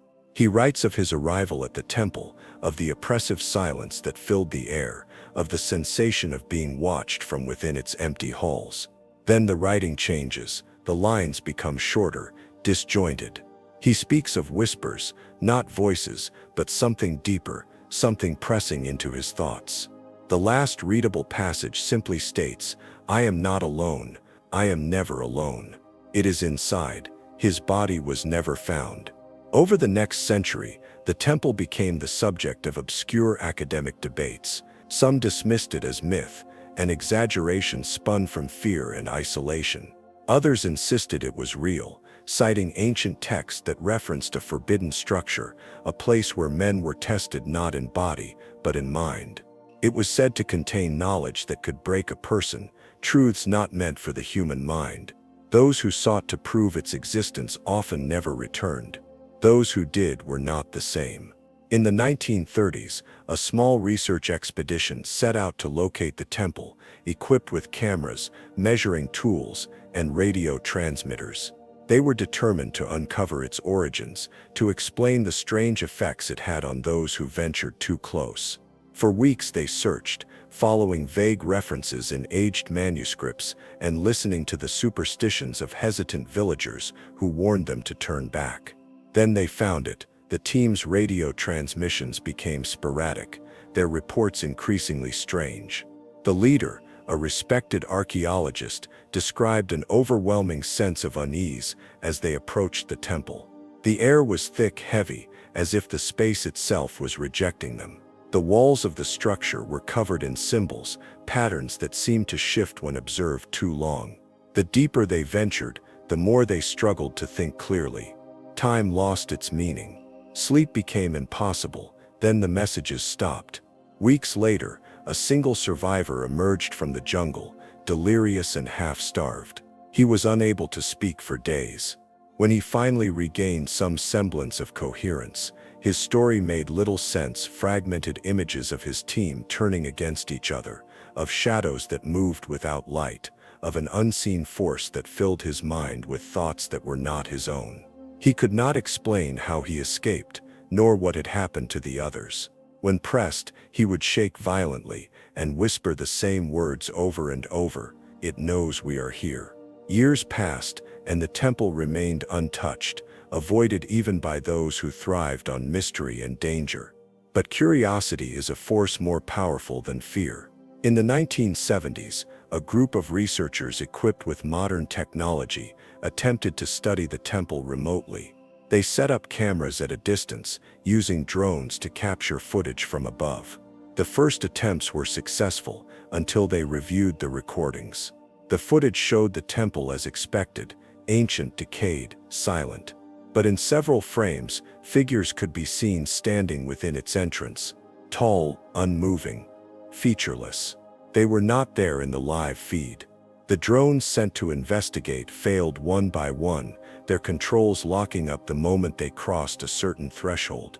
Their last transmissions were garbled, filled with strange sounds, repetitive patterns resembling human speech, but not in any known language. Determined to make sense of what was happening, a team entered the temple under controlled conditions. They carried oxygen supplies, tracking devices, and neuroimaging helmets designed to monitor their brain activity. What they recorded defied explanation. Within minutes of crossing into the temple's inner chamber, their brain waves became erratic, chaotic. Some displayed activity patterns that did not match anything seen in human cognition. They described hearing voices speaking in their own thoughts, memories they did not recognize, sensations of floating outside their own bodies. One scientist fell to the ground, clutching his head, screaming that something was rewriting his mind. Panic set in. The team attempted to flee, but the exit seemed further away than they remembered. The corridors twisted in impossible ways. The walls pulsed as if alive, some clawed at the stone, trying to break free from a place that no longer obeyed the rules of reality. Only two made it out, and even then, they were never the same. Medical examinations revealed no physical injuries, but their neurological scans showed damage consistent with severe trauma. Yet there had been no impact, no wounds.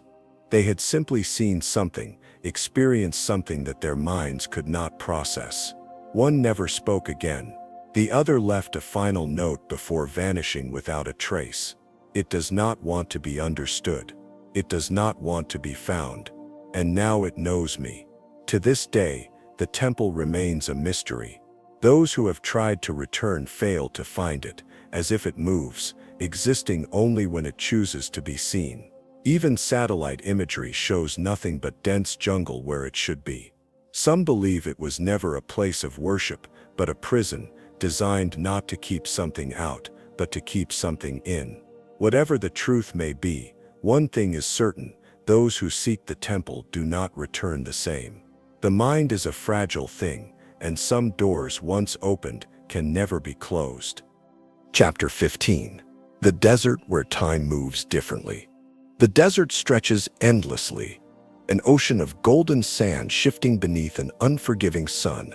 No landmarks, no roads, no signs of life, just silence, so deep it presses into the bones of those who dare to cross it. But something is wrong here, something beyond the relentless heat and isolation. Time itself bends and warps, slipping through fingers like the sand beneath weary feet. Hours stretch into days, days collapse into moments. Travelers emerge years after they were last seen, unchanged. Others disappear entirely, their last known locations marked only by footprints that lead nowhere. The first stories of the desert's strange nature come from the nomads who have lived on its edges for centuries. They speak of places where the sun stands frozen in the sky, where shadows do not fall as they should. They warn of dunes that shift too quickly, as if reshaped by an unseen force rather than the wind. And they tell of those who have wandered too far, only to return with no memory of the time they spent away, if they return at all. Records from ancient times suggest that this anomaly has always existed. Scrolls from lost civilizations describe a region where time itself is unstable, where explorers would enter and never return, or return to find their homes changed beyond recognition. One such account, found in the ruins of an unknown settlement buried beneath the sand, tells of a caravan that ventured into the heart of the desert seeking a forgotten city, said to hold unimaginable knowledge. They found the city, its towers still standing tall, untouched by time. But when they attempted to leave, they found themselves trapped, the landscape shifting, keeping them within its grasp. The writer's final words speak of figures moving in the distance, impossibly fast, yet never quite reaching them. The scroll ends abruptly. The settlement itself appears to have been abandoned overnight, food left uneaten, tools dropped mid-use. There were no signs of a struggle, no bodies, only silence. Modern explorers have attempted to chart the region, equipped with the latest technology, only to find their instruments fail the moment they cross a certain threshold. Clocks spin erratically, digital devices reset themselves, compasses spin wildly before pointing in no direction at all. Some researchers have managed to record footage, only to find that upon review their own movements seem unnatural, too slow, too fast, or distorted in ways that defy explanation. One of the most baffling cases occurred in the 1950s when a group of geologists set out to study the shifting patterns of the dunes. Their base camp remained in constant radio contact, reporting their position every few hours. Everything proceeded as planned until it didn't. One morning, after failing to check in, a rescue team was dispatched. When they arrived at the geologists' last known location, they found the equipment intact, supplies untouched, but no sign of the team. It was as if they had vanished into thin air. Days later, one of the missing geologists stumbled into a remote village on the outskirts of the desert, dehydrated but otherwise unharmed. His clothes were pristine, as if he had only just begun his journey. When questioned, he insisted he had only been gone for a few hours, yet weeks had passed since his disappearance. He had no memory of what had happened to the others. When pressed, he described moments of confusion, watching the sun move in unnatural patterns, hearing voices echo across the dunes, seeing distant figures that flickered in and out of existence. He spoke of standing still while the world around him moved in bursts, like a film reel missing frames.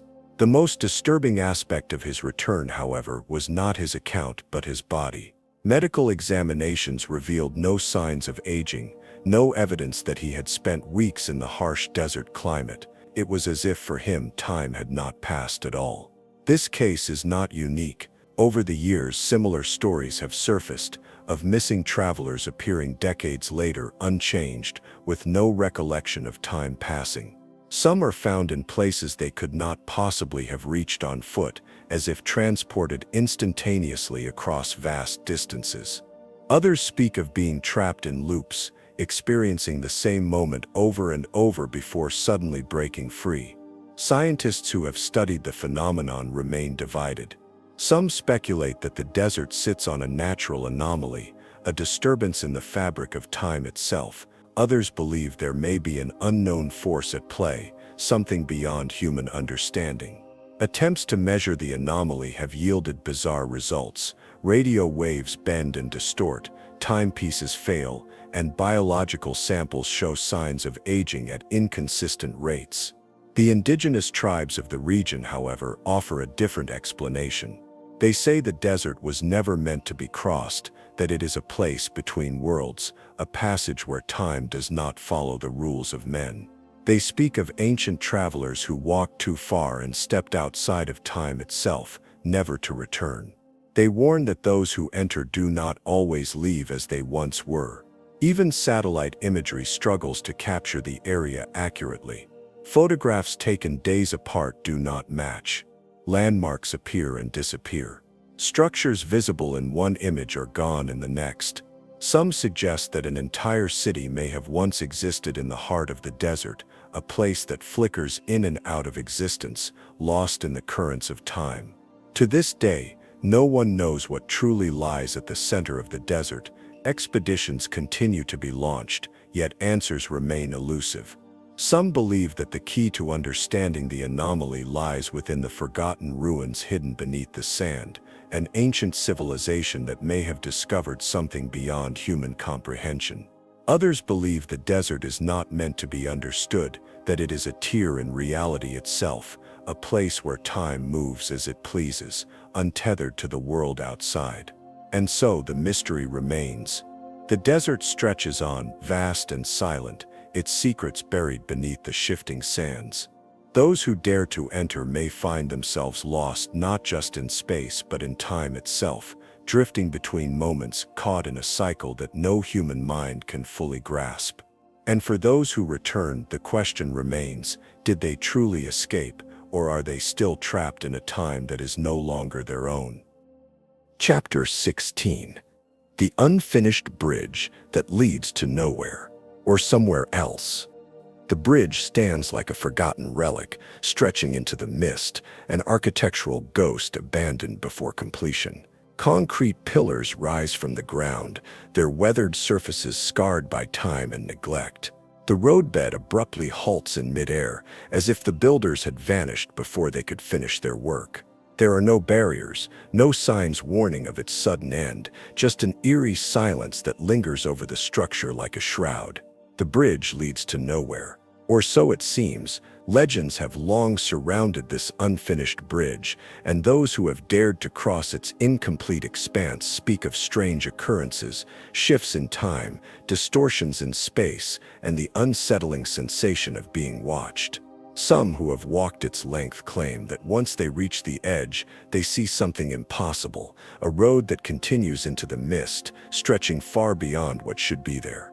Others describe stepping onto the bridge, only to find themselves somewhere else entirely. Another time, another world, an unfamiliar reality where nothing is as it should be. The origins of the bridge are murky, lost to time and bureaucracy.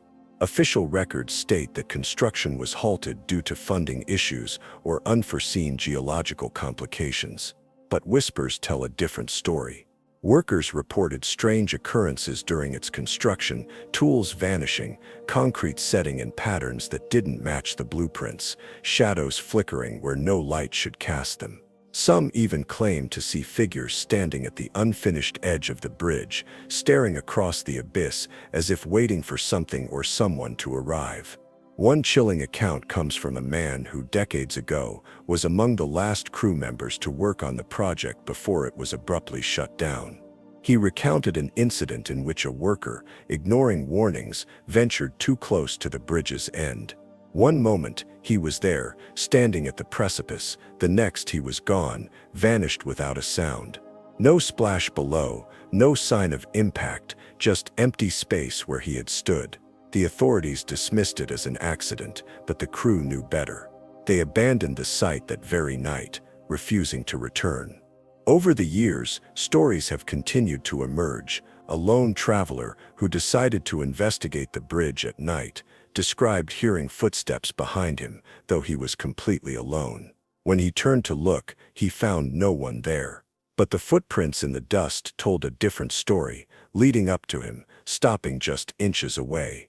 Others who have driven near the bridge at night report seeing headlights approaching from the opposite direction, only for the lights to vanish as they draw closer, as if the approaching vehicle had simply ceased to exist. Perhaps the most disturbing tales come from those who claim to have seen the bridge completed, not in reality, but in dreams. These dreamers describe a version of the bridge that stretches far beyond the physical structure, its roadway bathed in an unnatural glow. Some claim to have followed this impossible path, walking for hours without reaching an end. Others speak of figures waiting on the other side, shadowy silhouettes that beckon them forward. A few wake with the overwhelming sensation that they never truly left, that some part of them remains trapped on the other side. The question remains, if the bridge was meant to lead somewhere, where was it going? Some researchers speculate that the location itself is an anomaly, a rift between dimensions, a place where reality wears thin. Others believe the bridge was intentionally abandoned, not due to financial reasons, but because those in charge discovered something they were never meant to. Unverified reports claim that surveillance cameras placed near the site malfunction frequently. Batteries drain in seconds, footage becomes corrupted, and electronic devices refuse to function near the unfinished edge. A group of scientists who once set out to study the site never disclosed their findings. Instead, they packed up their equipment overnight and left without explanation. Those who later attempted to interview them were met with silence, as if the experience had left them unable or unwilling to speak about what they had seen. For thrill seekers and urban explorers, the bridge remains an irresistible enigma. Some who have ventured too close to the edge have reported feeling an overwhelming urge to step forward, as if something beyond the visible world is pulling them in. Others claim to have lost time while standing there, their watches stopping, their surroundings subtly shifting, as if they had momentarily existed somewhere else. Local legends speak of a traveler long ago who found himself on a bridge much like this one, a structure that seemed to stretch endlessly into a fog that refused to lift. He walked for what felt like days, never reaching an end, until he finally turned back, only to find that the way he had come had vanished. He was neither where he had started, nor where he had intended to go. He was simply nowhere. When he finally stumbled out of the mist, he was found miles away from where he had entered, unable to explain how he had gotten there.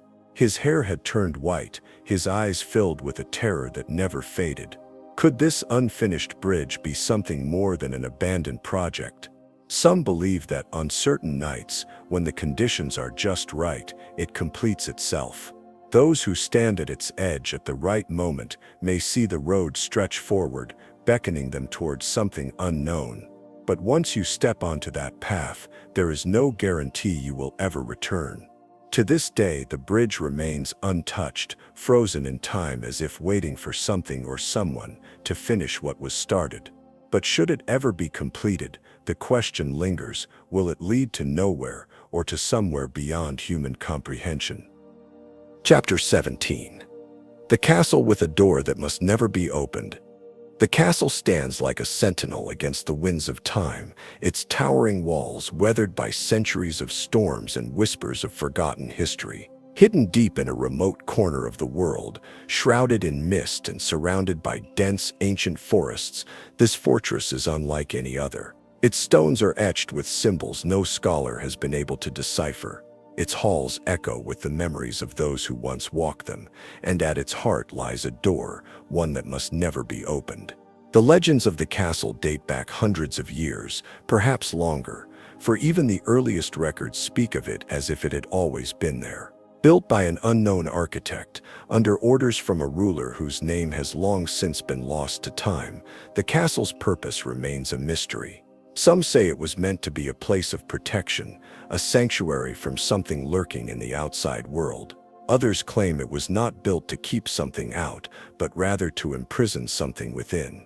Whatever the truth, all stories agree on one thing: the door at the center of the castle must remain closed. It is no ordinary door. Unlike the grand entranceways and towering gates found throughout the fortress, this door is simple and unadorned. There are no carvings, no embellishments, just solid ancient wood reinforced with iron, locked by mechanisms so complex that even the finest locksmiths have been unable to understand them. More unsettling than the door itself is the atmosphere around it. The air grows thick and heavy as one approaches, as if the very space around it resists being disturbed. Candles flicker and die, even in the absence of a draft. The temperature plummets, an unnatural cold that sinks into the bones, and then there is the sound. Soft at first, almost imperceptible, but unmistakable. A faint rhythmic tapping, as if someone is knocking from the other side. Throughout the centuries, many have speculated about what lies beyond. Theories range from the plausible to the outlandish. Some believe it to be a tomb, sealing away the remains of a ruler too dangerous to be disturbed. Others suggest it conceals a treasure so great that its discovery could shake the world. But the darker theories are the ones that linger in the minds of those who have stood before it.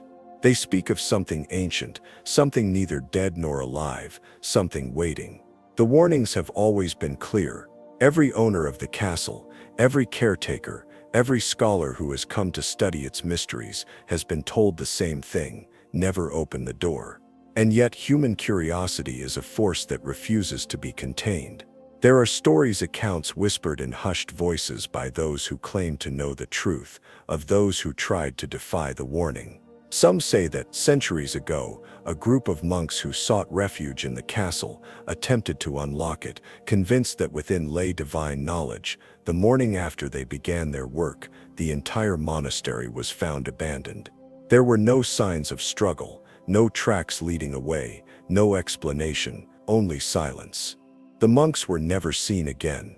Another tale tells of a nobleman who, drunk on power and wine, declared that no mere door could keep him from what he desired. Ignoring the pleas of his servants, he ordered the door to be forced open. The castle records state that his men worked through the night, prying, hammering, and chipping away at the ancient wood and iron. By morning the nobleman was found in his chambers, his face frozen in a silent scream, his hands clutching his own throat as if he had been strangled by unseen forces. The door remained sealed. His men had vanished. The most chilling story, however, is more recent. A team of researchers, equipped with modern technology, arrived at the castle with the intent of solving its mystery once and for all. They brought cameras, instruments, and tools designed to unlock even the most secure of doors. Confident that science would prevail where superstition had reigned for centuries, they began their work. On the first night, their equipment malfunctioned. Batteries drained in minutes, recordings were filled with static, and cameras captured strange distortions, shadows where no shadows should have been, figures standing in doorways that vanished upon closer inspection. On the second night, the knocking grew louder. It was no longer a faint tapping, but a deliberate, insistent sound, as if whatever was behind the door had sensed their presence. Some described hearing whispers, words spoken in a language that did not belong to any known tongue. One of the researchers claimed to have seen something in the reflection of a mirror, a figure standing behind her, just out of reach. When she turned, there was nothing there. By the third night, they were ready to leave. Fear had overtaken their curiosity. The leader of the expedition insisted that they had collected enough data, that some mysteries were better left unsolved. But one among them disagreed. A young scientist, determined to prove that there was nothing supernatural about the door, defied the warnings and reached for the lock. No one knows what happened next. The rest of the team fled, abandoning their equipment, their research, everything. They refused to speak of what they saw, their expressions haunted, their hands shaking as they drove away from the castle, never looking back. The young scientist was never seen again. The castle remains, its doors still locked, its secrets still hidden.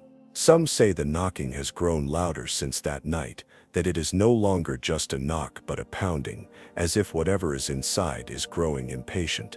Others claim that, on certain nights, if one listens closely, they can hear something else, a voice, low and distorted, calling out names. Names of those who dared to get too close. Whatever lies behind the door, one thing is certain, it has been sealed for a reason. And some doors are not meant to be opened. Chapter 18. The Ocean Vortex that makes ships disappear without a trace. The ocean is a place of endless mystery, a vast and largely unexplored frontier covering more than 70% of our planet. Despite our technological advancements, there are still places in the sea that defy explanation, regions where ships vanish without a trace, where navigational instruments fail, and where even the most experienced sailors feel an undeniable sense of dread. One such place is the infamous ocean vortex, a swirling, enigmatic force that has swallowed entire vessels, leaving no wreckage, no survivors, and no answers. Throughout history, sailors have whispered about regions of the ocean where the water churns unnaturally, where powerful, unseen currents drag even the heaviest ships down into the abyss. These areas are sometimes dismissed as mere legend, the stuff of sailors' tales told to pass the time on long voyages. But the evidence is undeniable. Countless ships, large and small, have disappeared in these places without a single distress call or fragment of debris left behind. Something is happening in these waters, something science has yet to fully understand. One of the most notorious ocean vortices is found in the Bermuda Triangle, an infamous stretch of water between Florida, Bermuda, and Puerto Rico. But while the Bermuda Triangle has gained worldwide attention, it is far from the only place where the ocean seems to swallow ships whole. Similar phenomena have been reported in the Devil's Sea off the coast of Japan, in the South Atlantic's Vile Vortex, and even in the Arctic waters where strange whirlpools appear beneath the ice, dragging down anything unfortunate enough to be caught in their pull. These oceanic vortices function differently than ordinary whirlpools.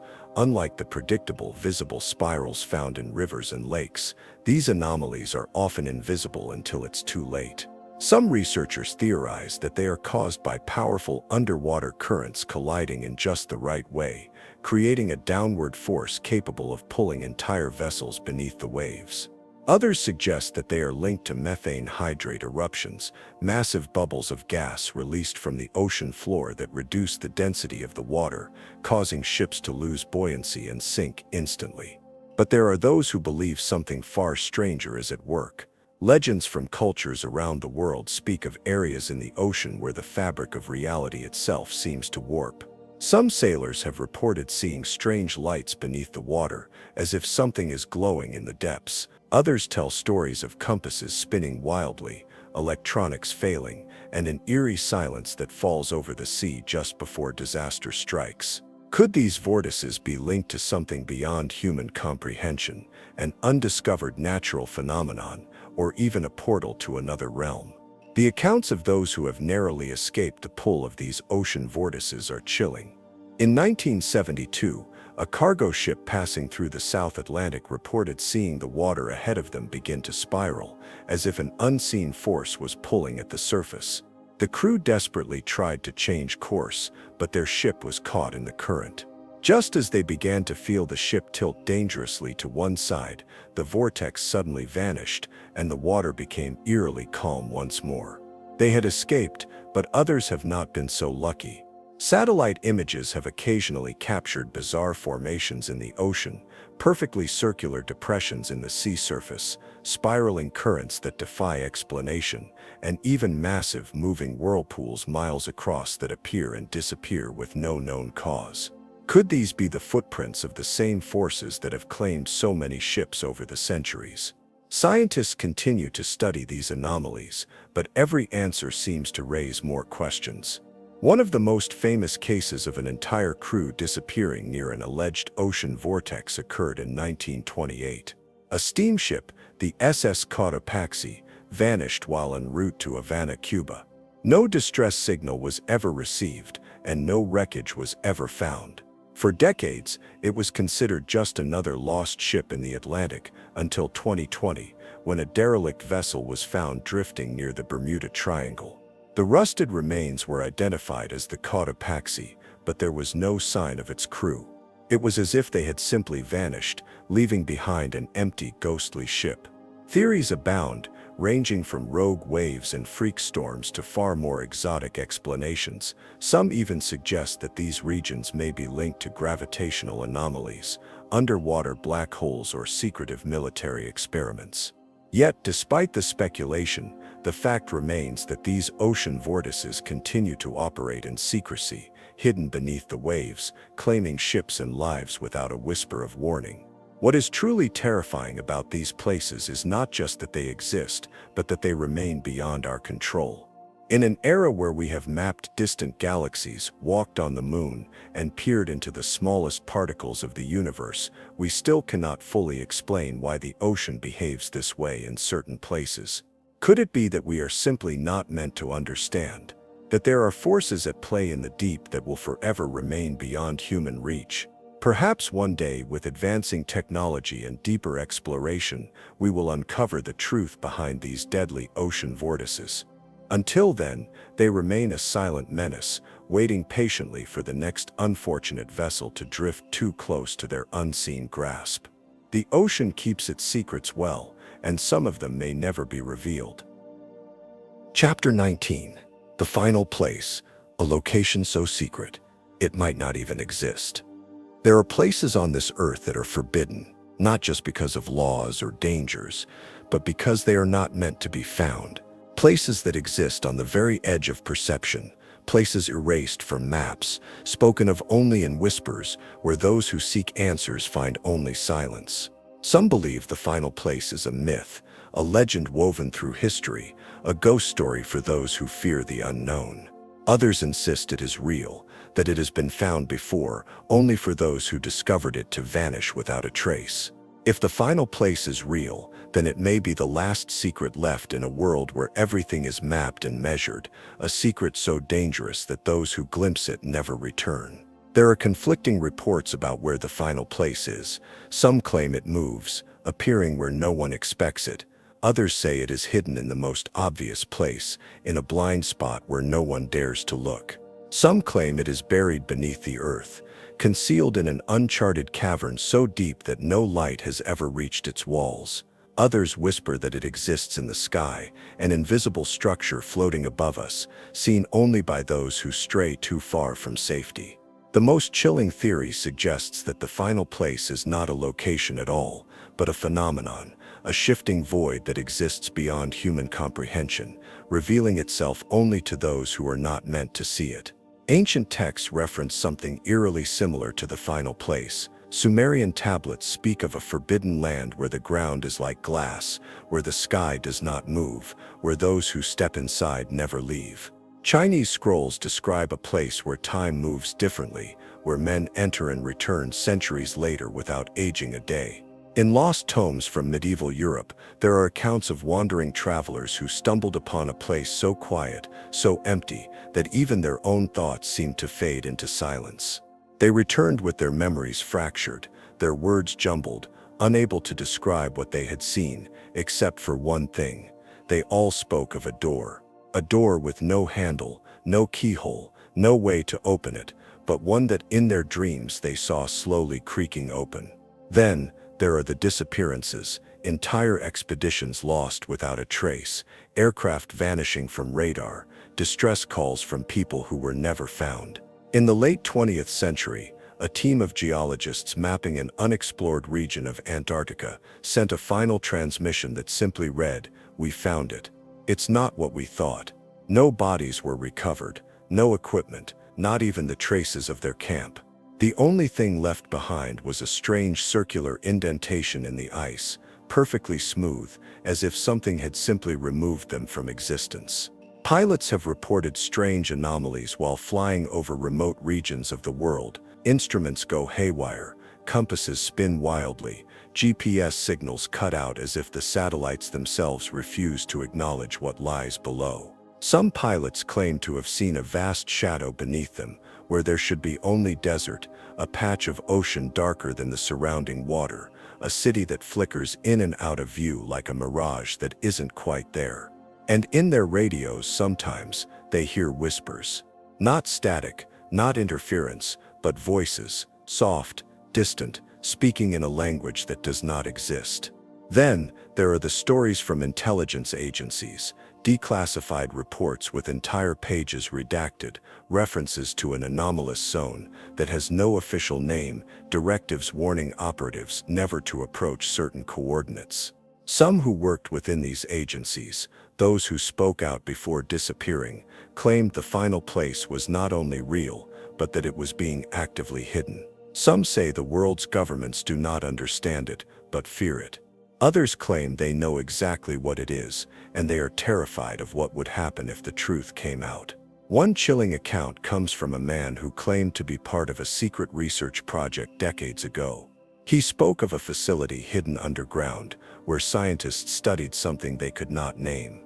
He said there were no maps of this facility, no official records of its existence. It was a place where the laws of physics did not behave as expected, where corridors seemed to stretch longer than they should, where people sometimes walked into rooms and did not come back out. He said the deeper they went, the more they heard it. A sound that was not a sound. A presence that was not a presence. And then, one day the entire facility was sealed, abandoned, buried, because whatever was down there had started to wake up. Even now, strange things happen around supposed locations of the final place. Cameras malfunction, electronic devices refuse to work, people who go searching for it experience intense paranoia, as if they are being watched. Some return home only to find that their clocks have skipped forward or backward by hours, with no memory of what happened in between. Others claim they never truly returned at all, that the world they came back to felt wrong, just slightly off, as if they had stepped into a reality that was almost identical to their own but was missing something they could not name.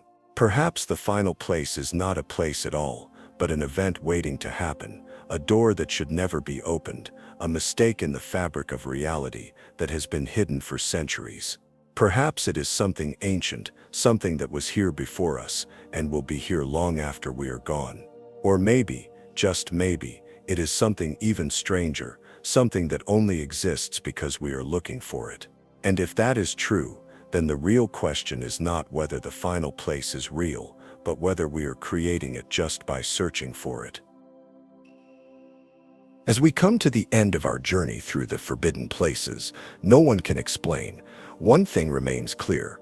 Our world is filled with mysteries that defy logic, places that seem to exist outside the boundaries of what we understand. From ancient ruins hiding secrets lost to time, to eerie locations where reality itself seems to bend, these forbidden places challenge everything we think we know. But the question remains, what do you believe? Do you think these places hold supernatural forces, forgotten knowledge, or something even more unsettling? Have you ever visited a place that gave you an unshakable feeling that something wasn't quite right? Let us know your thoughts in the comments below. Which of these stories fascinated you the most? And do you know of any other places that should have been on this list? We'd love to hear your theories and experiences.